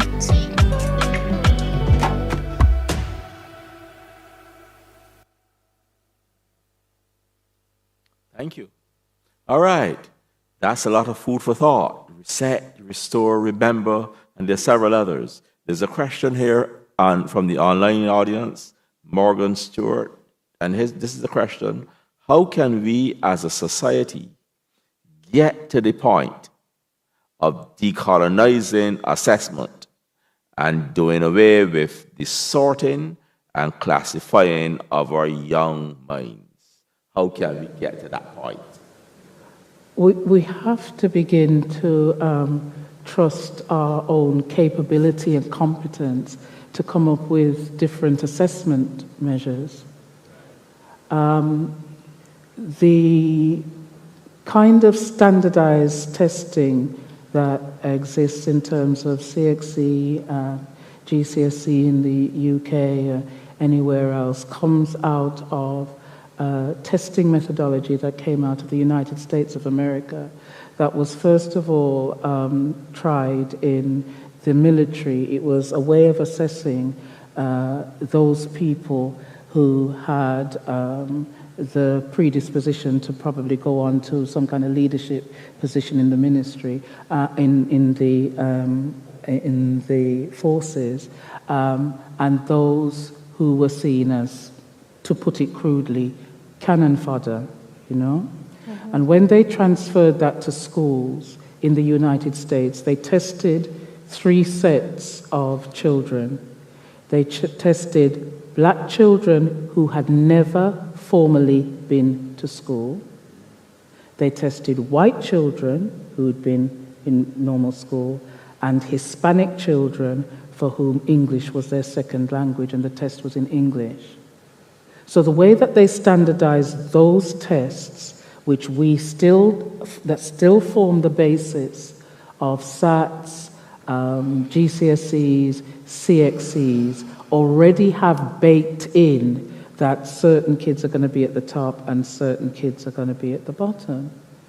So we have to find other forms of assessment, and I like the idea that's coming through the transformation about children having an entitlement almost to, as they leave each stage, a form of assessment that says what they can do as opposed to what they can't. Yeah. Would be a start. And then, people then say, oh, well, we've got to be able to measure. Measure what? We need to be clear about what it is that we're measuring. Are we measuring, cognitive ability in such and such and such and such? Are we measuring the extent to which they can regurgitate information? Are we measuring, what's been covered in a curriculum? I think we have to come up with our own measures. And for those people who are saying, well, what we're going to do in the meantime, you have parallel tracks. Okay, so we're still stuck with CXC or CAPE with all of its inadequacies or whatever it is. You have that, but that isn't your only form of assessment and measurement, because as you're transforming, you're also saying there are other ways to measure the educere, what we have brought out of the child, as opposed to what we have put in. So it is about looking at other ways of measuring and looking at other systems across the world who have moved away from linear ways of thinking about subjects. That's English, that's maths, that's science, etc., etc. I'm glad we're moving to a more play-based in terms of the primary and pre-primary curriculum. And it is looking at the Finlands, but it's also looking at the Singapores and the other places as well, and then coming up, indigenizing it to Barbados.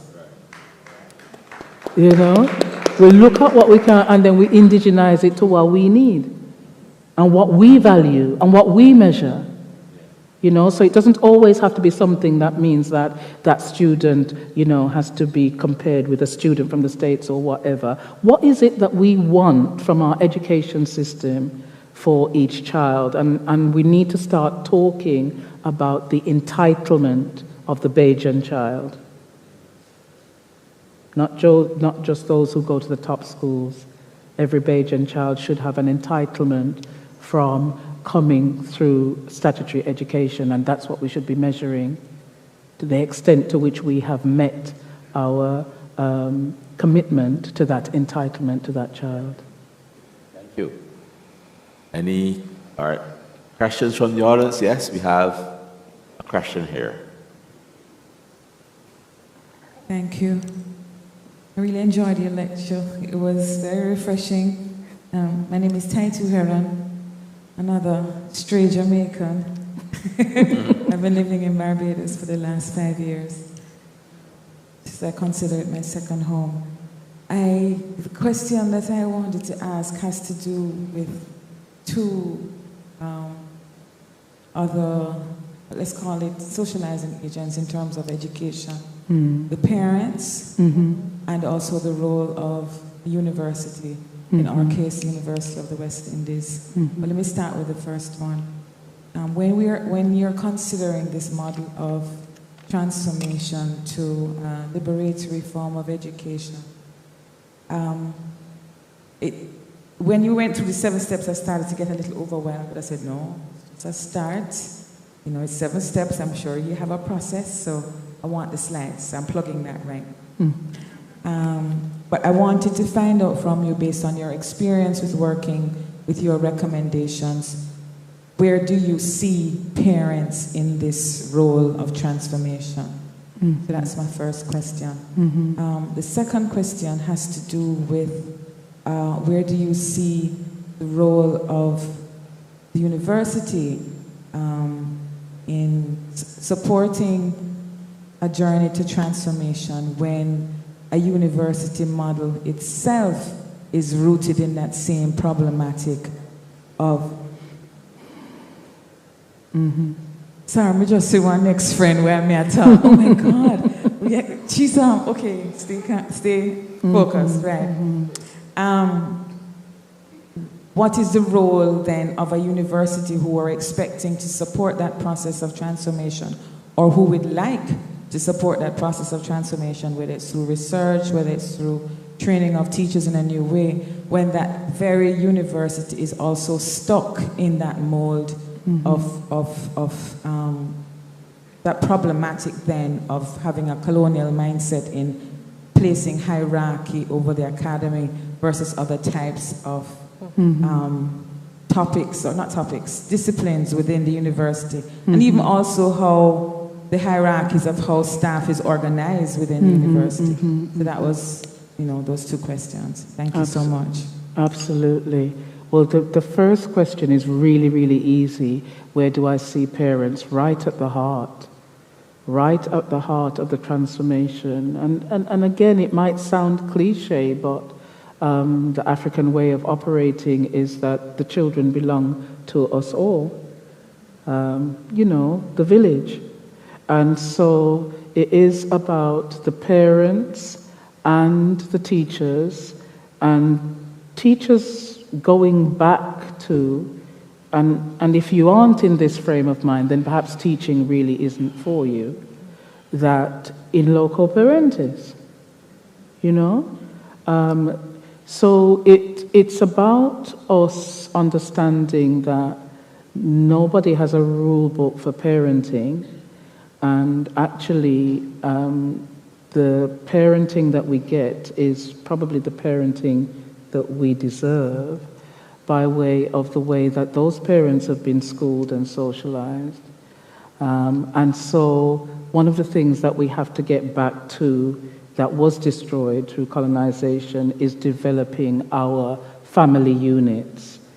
Because until the family unit is secure and, has some kind of basis, then there's no such thing as community or even society. So I see parents right at the heart of this. But it kind of goes back a little bit to what the gentleman was saying. And, there's some parents that we want and there's some parents that we don't want, because we think that they have nothing to offer, and class is a real thing that we're going to have to get our minds around in terms of understanding that different people have different, different things to offer and of worth. you can't transform, going to the second question, you can't transform one end of the system and left the other one to undo and unravel everything that has come before. So just like everybody's been saying, you know, we really, really need to focus on preschool, and that is true, and not focus on preschool and primary as with the kind of arrogance of secondary. You know, because there's a lot of, yes, we got to focus, that's where the problem is. They're not the one, they're not sending the kids up to us, you know, at the right level. That's where all the problems is. No, that's where all the investment needs to be in terms of shifting pedagogy, moving in terms of practice and so on. I always used to say, as a teacher of English, how can I be a teacher of English and not know how to teach a child how to read? That wasn't part of my training. I rely on my primary specialist to do that, you know? So moving to the other end of the spectrum, so there's a whole kind of shift in terms of who's causing the problem and blame and where we apportion blame. So you get your preschool right, you get your primary right, you get to secondary, and then you get to college, tertiary, and you get to university. There has to be a transformation going on there. But you know this whole thing about transformation, it isn't like, as you know, we have a magic wand and everything transforms. But you have to have, there has to be a logical progression.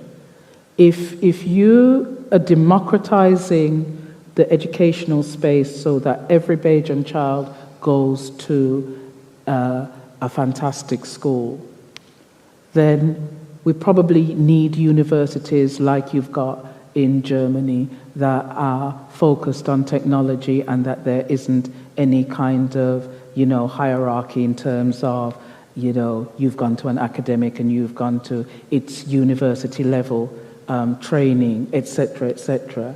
And so the thinking about how UE then evolves and becomes a university that people want to go to will mean different kinds of learning.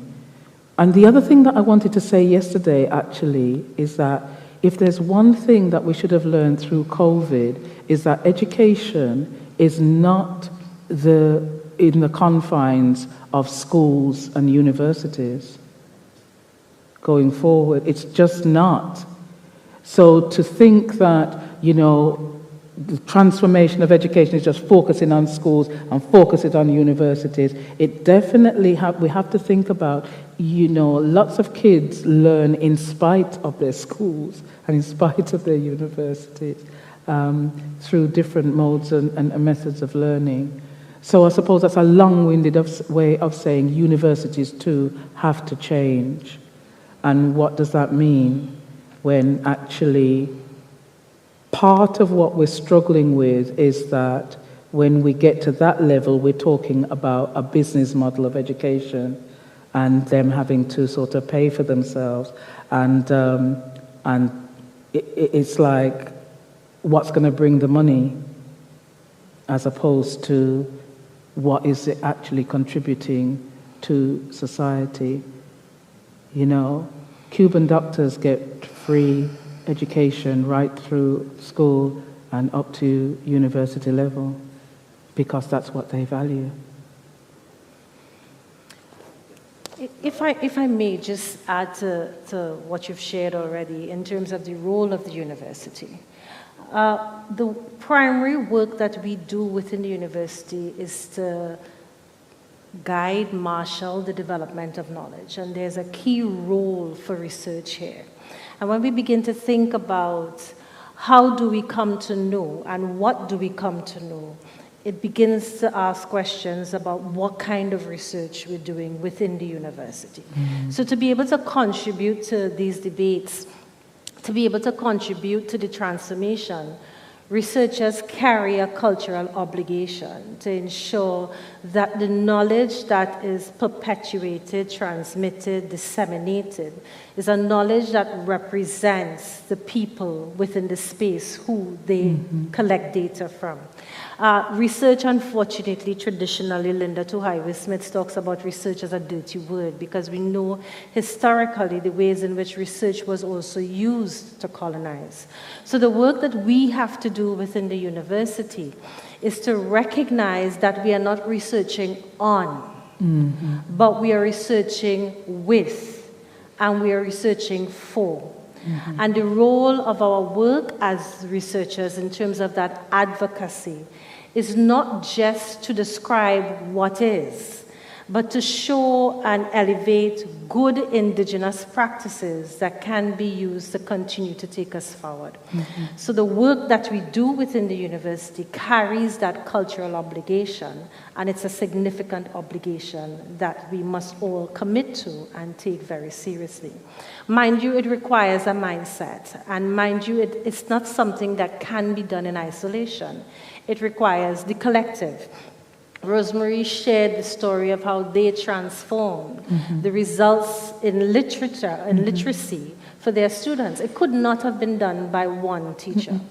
So it therefore requires us within the university to think differently about how we conceive research, to think differently about what kinds of questions we are asking.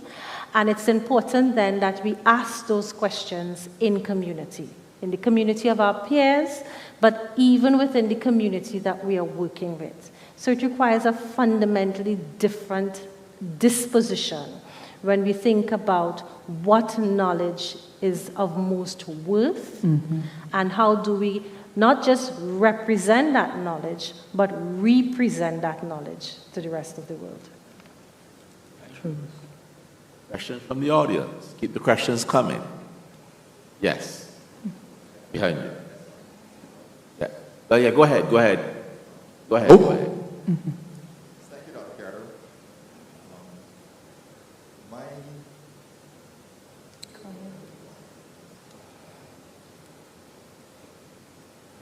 I would like to make a comment. Campbell, thank you. Depth of breath, thought, and mentioned so many things. I don't even know exactly what to ask, but I'll make a comment. You highlighted the notion of indoctrination and the fact that you yourself have been indoctrinated. And I would probably start there, simply because here in Barbados, where our educated class pride ourselves of being very well educated.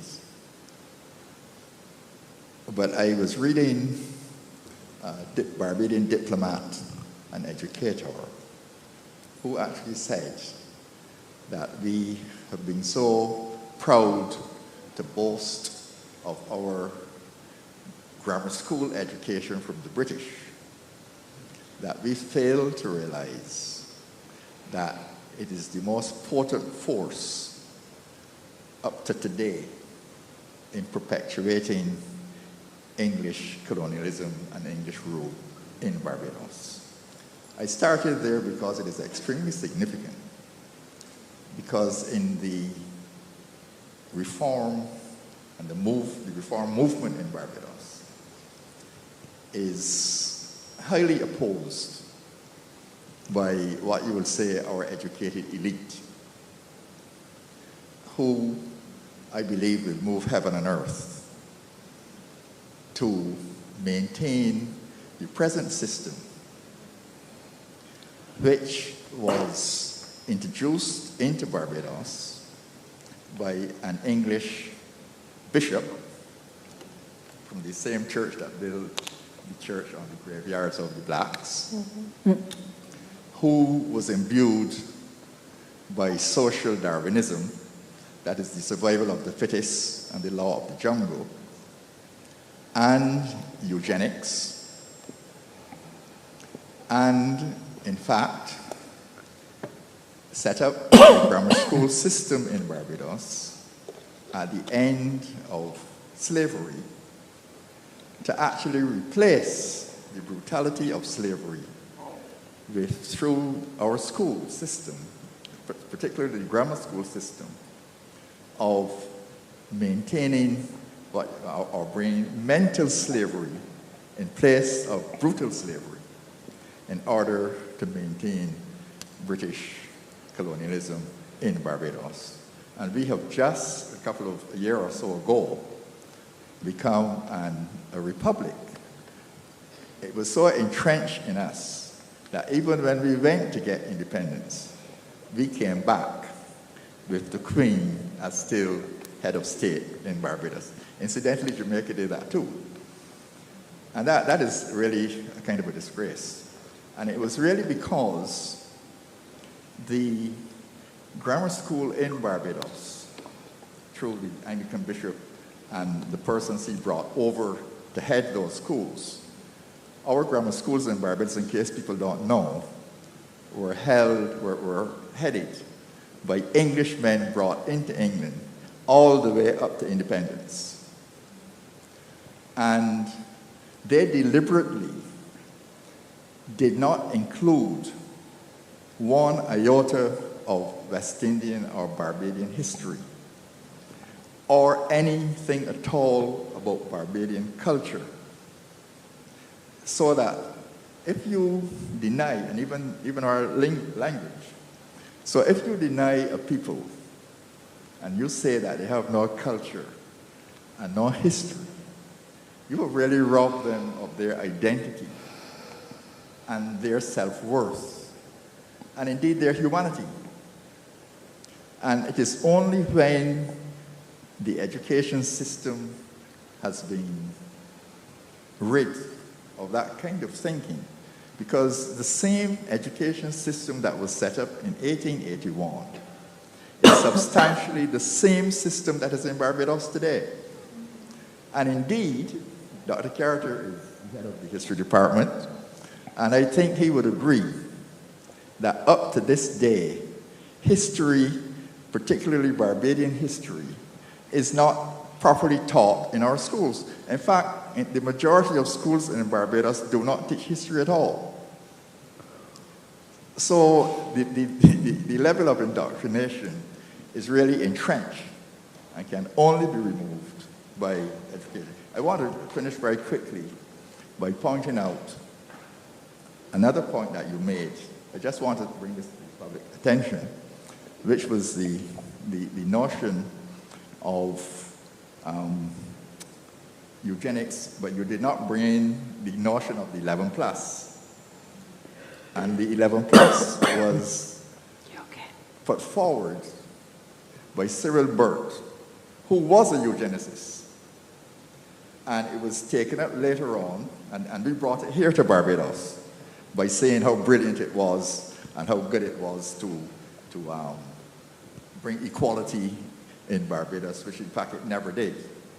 But a scholar from, I think, Stanford, I'm trying to remember his name offhand, Arthur Jensen, he was a disciple of Burt, and he advised the United States government not to spend any more money on the Head Start, which would help the young black students in the States, because it was a waste of money based on the laissez-faire policy and so on, because these people were genetically inferior, the genetic heresy that he brought there. And I want you to comment on that, because in England, when I was there, I actually lived there for 7 years and studied there and taught there. And when I was there, the educational subnormal school that was mentioned was at its height. And black children, and people should know these things because our schools don't teach these things, black children were automatically deemed to be educationally subnormal and were placed, I visited those schools, and were placed in educationally subnormal schools, including a most erudite Jamaican by the name of Jeff Palmer. Jeff Palmer is the most renowned brewer, chemist, physicist in the whole world.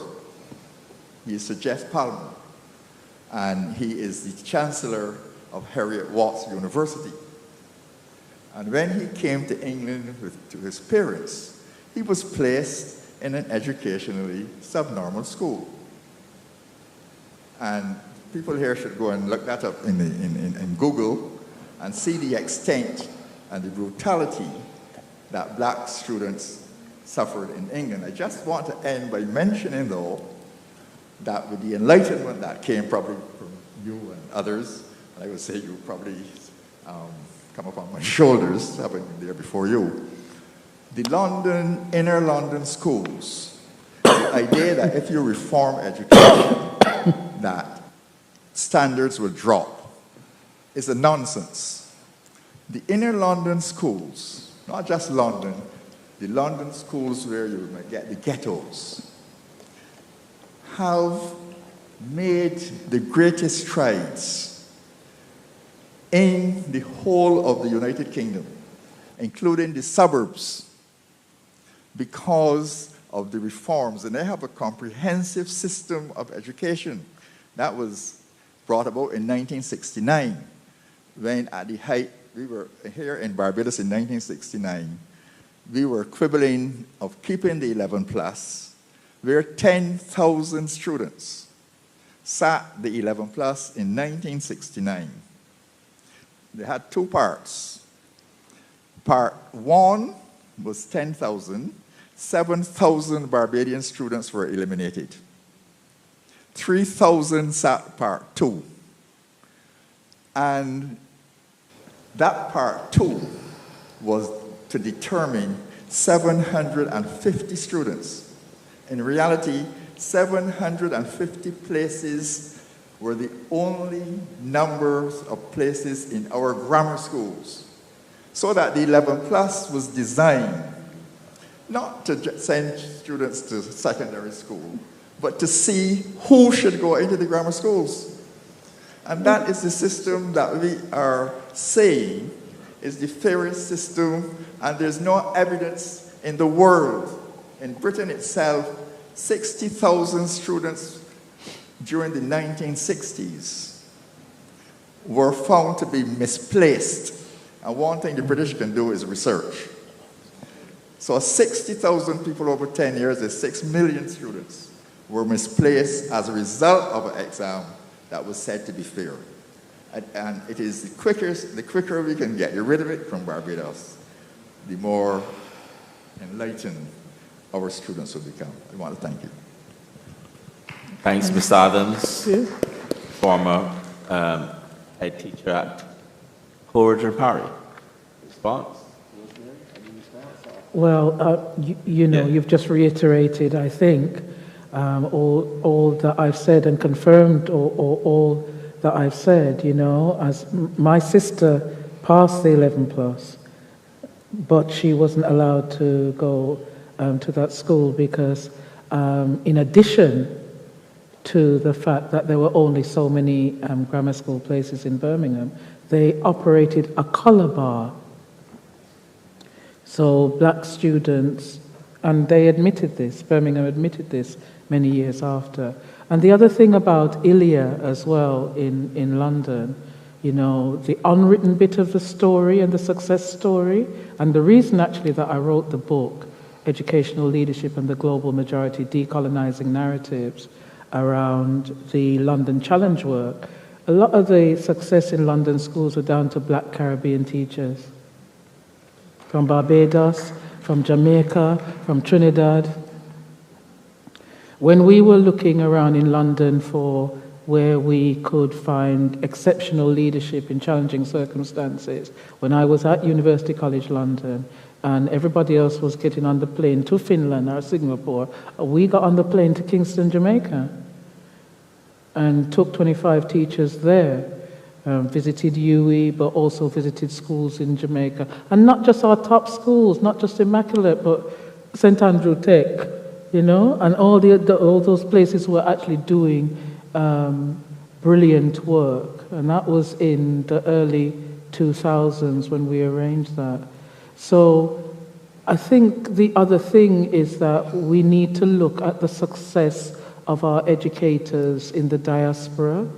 What is it that they are bringing? Because I'm telling you, London schools, I can tell you for sure, the success of London schools, largely down to black teachers and from the Caribbean specifically. And I know that those people, there's a lot of Bajan teachers right now in the UK. I'm going to name you Marva Rollins because I know you're out there. I'm going to name you Ivy Scott because I know you're out there. I listen to. And I've worked alongside these teachers in the UK, and they are superb. So what is it that they bring that is different? And it is our way of being, you know, our way of being with it. And actually, teaching with love. You know, they will go the extra mile for the children. And I wonder how much that is actually transferred into our system here at home. You know, do teachers actually come from a position of love? Okay. You don't have to answer that question. All right, one question from the online audience. Lord is asking, what are the benefits of a decolonized education? What the benefits of a decolonized education? I think that in any society, nobody should leave statutory education, you know, 15 whatever years of schooling. Nobody should leave statutory education without a complete and total understanding of who they are as a human being and what it is that they can contribute. I also think at a really, really practical level, in terms of moving forward, every child should learn how they learn. Every child should understand how they learn best. It's not really about cramming content. It's one of those skills that says, this is how I learn. This is how I problem solve. This is how every child should leave school knowing that. And I think the other thing in terms of humanizing the education system and moving it away from just producing work fodder, because going back to the 1800s, when those schools were set up in the UK for public education, for, you know, just educating ordinary children, not just the elite, the only reason in 1880 odd that they started public education in England for ordinary kids was to produce compliant work fodder for the Industrial Revolution. And so if we continue to limit our education to producing work fodder, even if that work fodder is to become an AI specialist, it's still a very limited view of what education is about. Yes, you should be able to earn a living, but you should also understand that from an African-centered worldview, what it is to be human is to have a physical body, to be spiritual, to be emotional, to be tribal, and ancestral. So do we have an education and intellectual? So do we have an education system that speaks to all of those parts of self? Or do we only have one that elevates the intellect and does nothing else? So that's my rambling answer, really. Thank you so much. Back to the audience. Questions? Yes, we have a question. Yes, go ahead. Yes, good evening to everyone. I'm Sherry Anwalot-Sackett. I'm here with some of my colleagues. We are here for a conference, and we thought it fit to come here this evening, given the topic And I really want to congratulate the presenter, Dr. I'm not too sure, Campbell-Stephens. No, I'm not. Mrs. I keep telling people I'm not. I'm just Mrs. Campbell-Stephens. Mrs. Campbell-Stephens. Yeah. You know, a serious topic for a serious time that we are in. And sometimes I wonder if we are really serious about topics like this.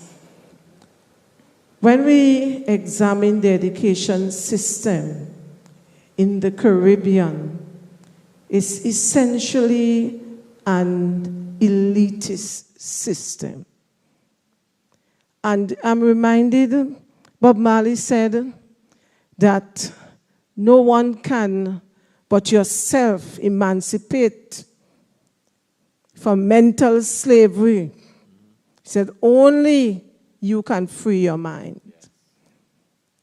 And I'm also reminded of a poem by Derek Walcott, Parades, Parades. And in that poem, he commented on the governmental structure of the Caribbean post-colonialism. And what he was saying in that poem is that essentially what has really changed was just the faces of the colonizers. Our education system in the Caribbean has reinforced in many ways some of the relics that really enslaved us. Our examinations, the entire system is based on the system of sorting, separation, stratification. Mention was made of the 11 plus exam, but it goes even deeper than that. Going to a fabulous school, what does that really mean? We ought to be about empowering all our children, wherever they may be located or whatever their backgrounds may be. So if we have some students who are more disadvantaged, what are the systems that we have put in place to bring them up to the standard that they require to excel? I usually make reference to the medical sector. When someone is gravely ill, they are placed in ICU. To what extent do we have ICUs within our education sector to ensure that those children excel? CVQ, CXC has that. It's a representation of alternative form of assessment. But even with CVQ, when we are evaluating the performance of schools, what do we look at? We go back to the grammar subjects again. The schools where the children would have excelled in the math, the English, the whatever. But those children who would have done grow box as under agriculture, is that represented and presented as excellence? So if we are really serious about decolonizing the education sector and transforming to reset and all of these sort of things, we really have to begin with a change in our mindset, our vision for education. Release our children. Let the education system be one that liberates rather than entrench these colonial practices. I would like to hear what you think of that. There's a powerful point. Yeah, go ahead. I absolutely agree with every single word that you've said, and I thought you were actually going to go further and say that just as we've said that we need every part of the education system, the education chain, so, from pre to university, that also transformation needs to start with the ministry itself, So, that whole thing about mindset is that there needs to be transformation at the ministry level. And in real practical ways going forward, because one of the big bugbears for transforming education systems, when you look at transformation across the world, is a lack of capacity at the center. And once, where you should have teams of people, you've got one individual with a portfolio with 6 different portfolios. And when them sick, everything stop. Or when them gone on leave, nobody know what going. And when something has been passed down in terms of this needs to happen, there's nobody to do the doing. Now, part of the transformation is about not only developing capacity and leaving that old structure in place, but with more people, but to actually move to a system leadership model where school leaders are leading systems in their regions. And that's how you would get the so-called good schools or the so-called privileged schools, let's put it that way, working with the less privileged schools, because there's all kinds of things that they can be sharing, but that means divulging some of the autonomy and resources from the center to develop capacity across the system. And so there's that kind of transformation that needs to happen as well in terms of thinking about how we develop the system going forward. So yeah, I'm in total agreement with everything that you've said. Yes, the question at the back. Good evening. Thank you so much for talking your talk, sister. There are a couple of things that came to my mind when you were speaking. I'm thanking you also for starting with Elmina. Peace be upon all of those ancestors. My name is Michelle Cave. I am a teacher in Barbados. And I have 2 questions. One is about your 7 steps. I've taught here for about 15 years, and I'm noticing that there needs to be a societal conversation about those 7 steps. I think that there is an individual state that needs to go through those 7 steps, but societally, definitely. My real question is about this little dot that we love.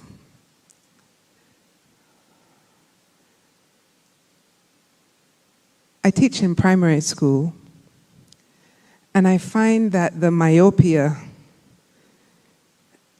that I'm faced with is staggering. This little dot that we hardly see on any map. Big footprint, lots of love, but little.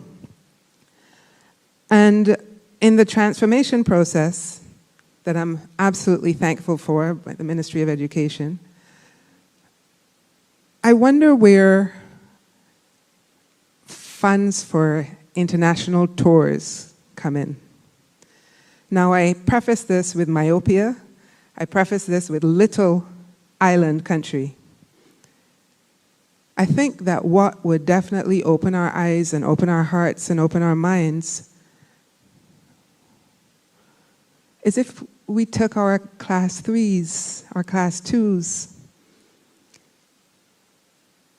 to Senegal, to South Africa. It's not a impossibility if we put our money where our thoughts are. Your thoughts. Thank you. And I agree. I think that part of the decolonizing is also about us acknowledging our African roots, amongst the many other roots that we have, but acknowledging that, 90-odd% of us can trace back ancestry to the continent, and understanding that there are things that we can learn from, and that we should be co-creating because they're going through the same process. As I said, it was the same talk that I was doing in Ghana around decolonizing.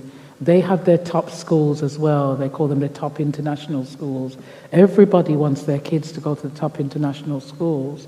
And they're holding on like, death to the last sways of these international schools.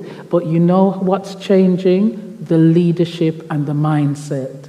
So I went to one of the top international schools, and the woman who's now leading that international school is the first black woman, first African woman. It's all been white men and a few white women in between over decades.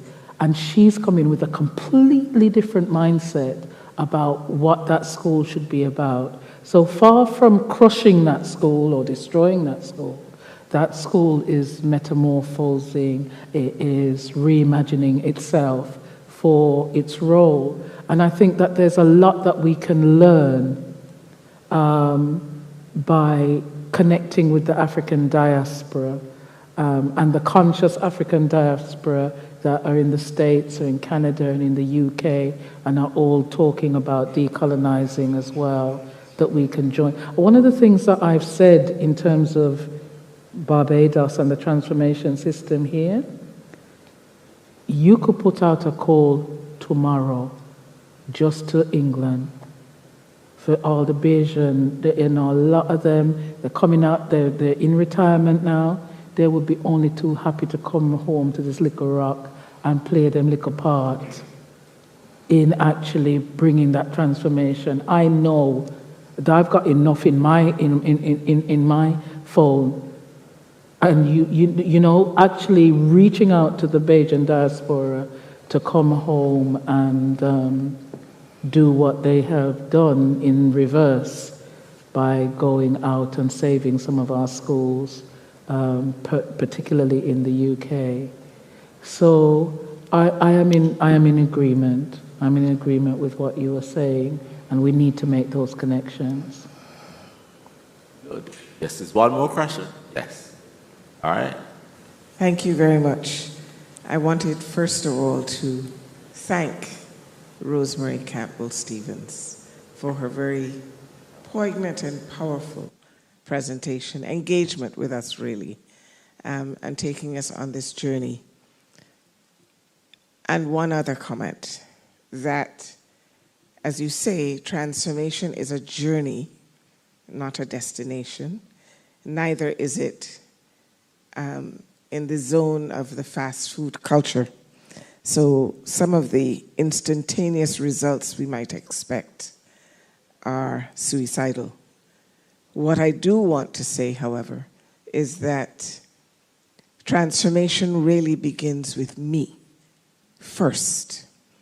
So while we are looking for others to come with a panacea and a silver bullet, we need to look in the mirror first, and we need to embrace a number of the truths that you articulated tonight.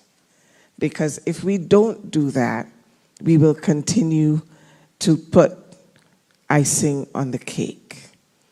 But really and truly, this beautiful Frank Cullimore Hall ought to have been filled tonight with a topic like that. Especially when we are so excited to call every day for 4 hours to give advice without some of the knowledge that we know we need to have as backative for those statements.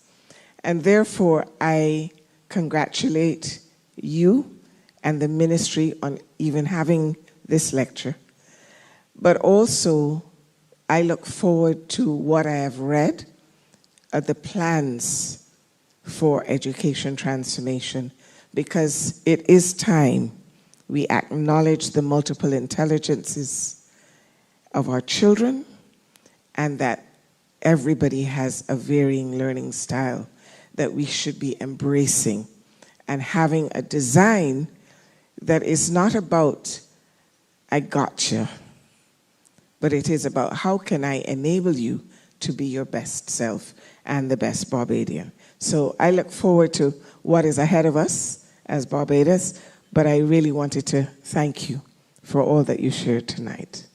Bless. Thank you. And thank you too. Thank you.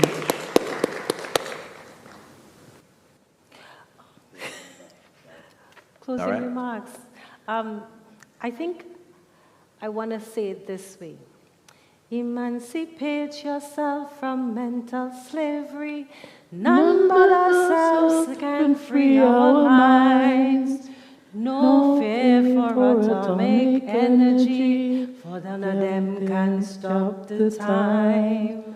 How long can they kill our prophets while we stand aside and look? Ooh, say it's just a part of it.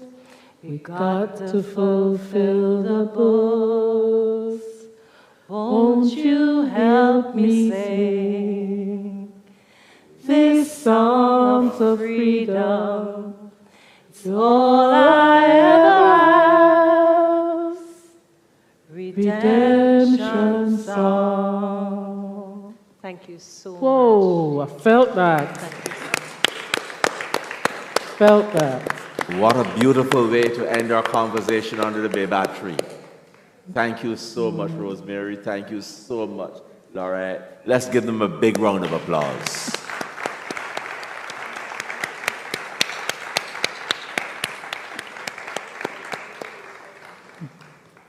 We will now have the closing remarks by the Honorable Kay McConney, MP, Minister of Education, Technological and Vocational Training.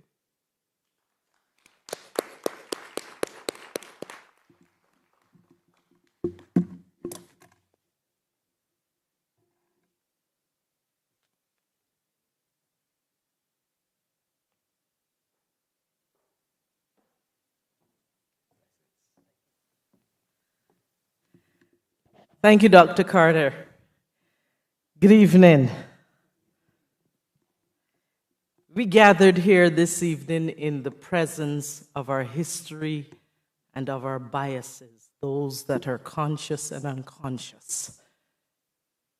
And we came here to open minds and to broaden thinking. And I want to thank Ms. Rosemary Campbell-Stephens and Dr. Bristol for allowing us to see ourselves in a way that I think has been uncomfortable for many people. I believe that it was David Thoreau that says, "It's not what you look at, but it is what you see." And as we go on this journey of education transformation, we have to be intentional about those whom we carry along as company on this journey, because we will influence each other.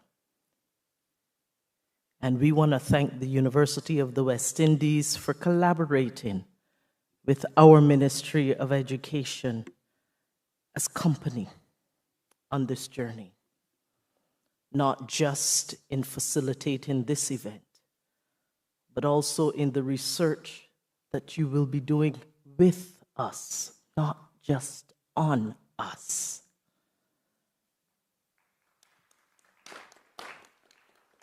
It is what this university was designed to do in terms of service to our region, and we are happy that you have joined us on this journey that, as Ms.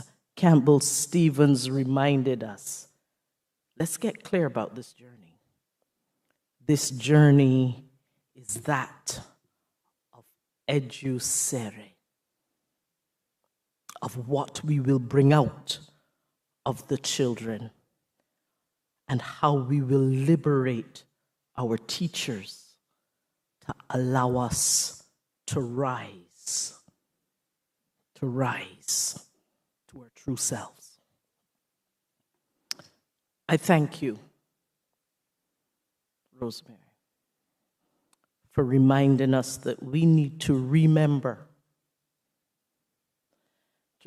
how we got here, and not just physically, but how we got here in our education system. What was the mindset that designed it?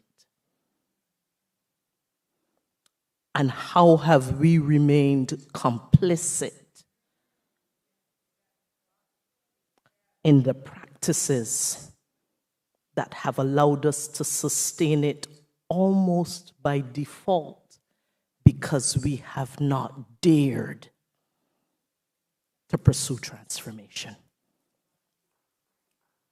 Thank you for reminding us that there is a process, not necessarily sequential, but we must recognize that there are pieces, important pieces of reckoning, coming to terms not only with our experience in education, but with ourselves and what it has created in us. And a lot of good have come of this education system that has served this country well in many ways.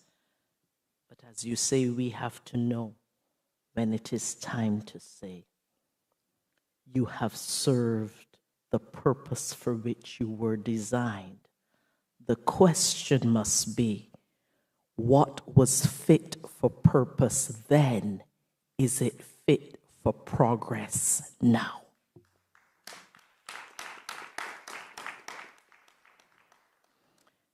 And I am not going to give the thank you, but for all the people who are here, and there's many online as well, I want to thank you for your participation. We need to continue these conversations, and I know that the University of the West Indies has agreed to partner with us in other conversations that we would have. Let us not let the number of people we see in front of us encourage or discourage us. Rosemary said at the beginning, those who need to be here are here. And with time,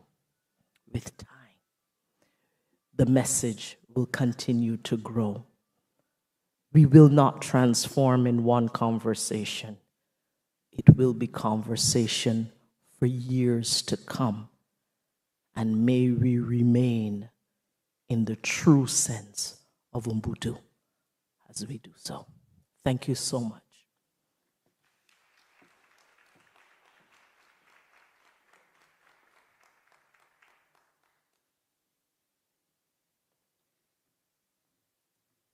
Thank you, Minister, for reminding us of our duty and the role of our education system in helping us to progress and to go forward. Sometimes we take it too lightly. And, you know, people are online asking, how can we access this evening's proceedings? I believe that this should be recorded, I think it is recorded, and placed on YouTube or some platform so that teachers who are missing, educators who are missing, can hear and be inspired as I am this evening. I want to thank you so much. And now it is my pleasure to invite Dr. Roderick Rudder, Deputy Chief Education Officer, to give the vote of thanks in this wonderful BMAB session. Roderick, all yours.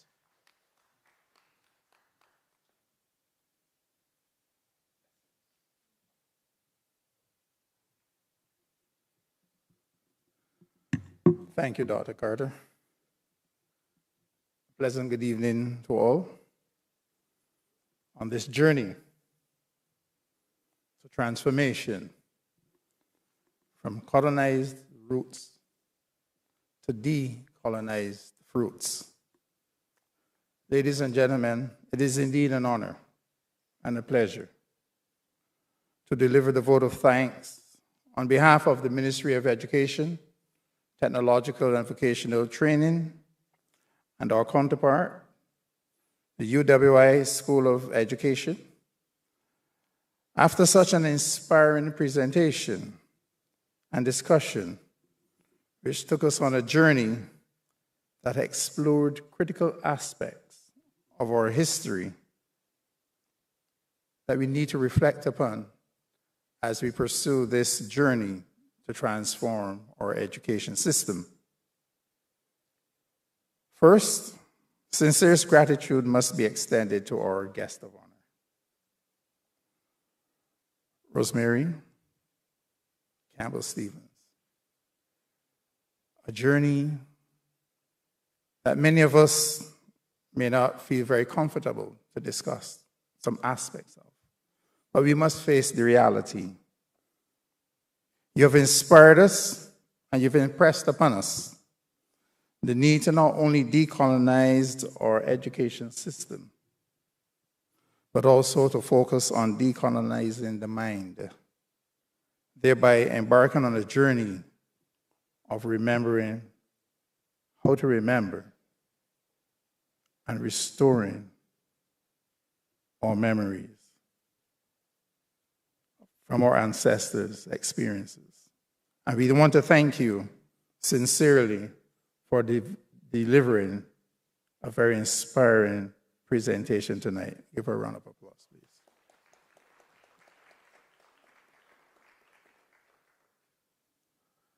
To Dr. Laurette Bristol, our interlocutor for this evening, we wish to thank you for the engaging discussion which you had with Rosemary and what you shared with our audience. And to be honest with you, I've known Laurette for quite a while, but I didn't know that you could sing.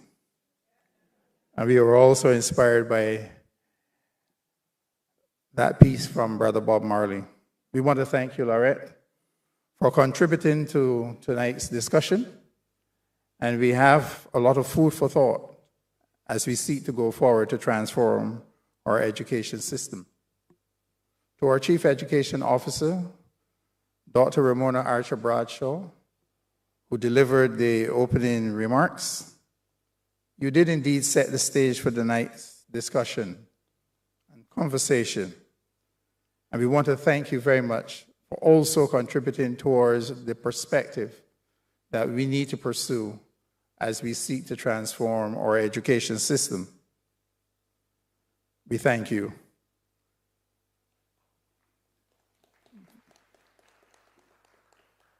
To our minister, the Honorable Kay McConney, we wish also to thank you for your closing remarks. You have exhorted us to reflect on the need to transform our education system into one that is fit for purpose, and that is crucial as we seek to move forward as a new republic and to ensure that we are able to build the human resource capacity of our country in a way that takes us down a new path that will rewrite our history. We thank you, Minister.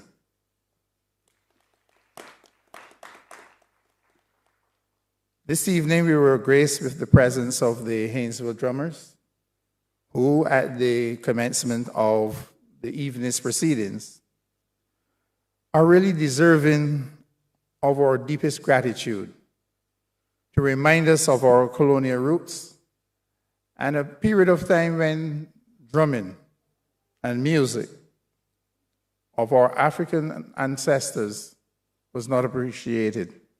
And therefore, we wish to thank them for their contribution to this evening's success. To the Haynesville group, we must applaud them.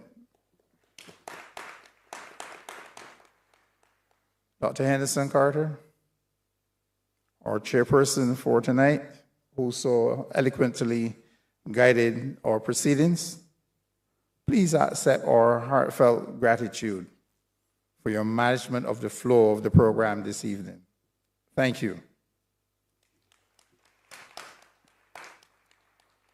Ladies and gentlemen, tonight's event would not have been a success without the hard work and the efforts of several persons behind the scenes. And I wish now to express our sincerest thanks to all of them. For the team from the Media Resource Department, for the live streaming of our presentation tonight, and I believe the recording. We want to thank you. To our sign language interpreters, Mrs. Bonnie Leonce and Miss Paula Medford, we thank you as well for facilitating those persons who needed this kind of service, which we must see as a natural part of every event that is conducted in this country. To the Frank Cullimore Hall management for the stage lighting, audio, we want to thank you. We also want to thank AccuSounds for the screen production, as well as Mr. Randy Eastman, Technical Director, Dr. Denise Charles, Event Coordinator, the staff of the Ministry of Education who performed the duties of ushers tonight, and any other person who would have worked diligently behind the scenes to ensure that tonight's event would be a success. Well, ladies and gentlemen, finally, I wish to thank the Ministry of Education and the School of Education, UWI, for sponsoring and supporting this event. Your presence here, ladies and gentlemen, is testimony to your commitment to walk with us on this journey as we seek to transform our education system. Your participation through your questions or your comments or contributions will certainly resonate with us as we seek to ensure that our education system is truly decolonized and transformed into one that is fit for purpose going forward. Ladies and gentlemen, I thank you.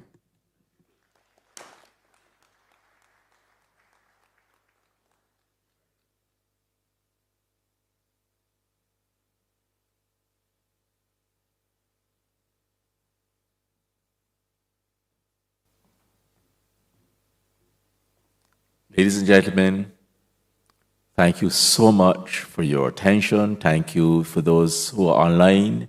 Thank you for coming. As we say, we are now dismissed from under the baobab tree. Thank you so much. Have a good night. Please get home safely.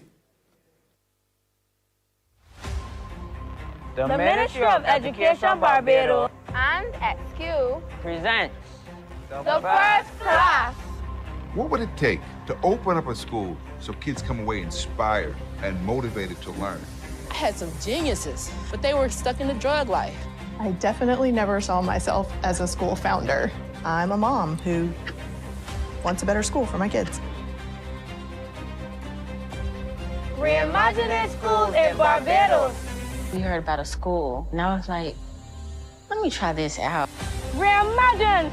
Most of the work that students do at Crosstown High will be based around projects. Recommit. It was an opportunity for me to just start a new beginning.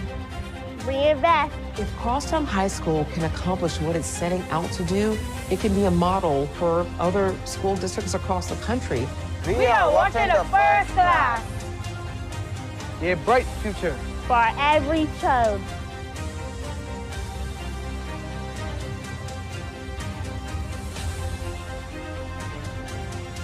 I am a champion for change. I am a champion for change. Reimagine. Recommit.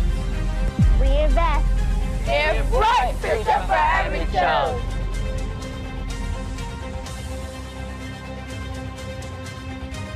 Coming to Olympus Theaters, Sheraton Center, Monday, November 27th, 6:30 p.m. Admission is free.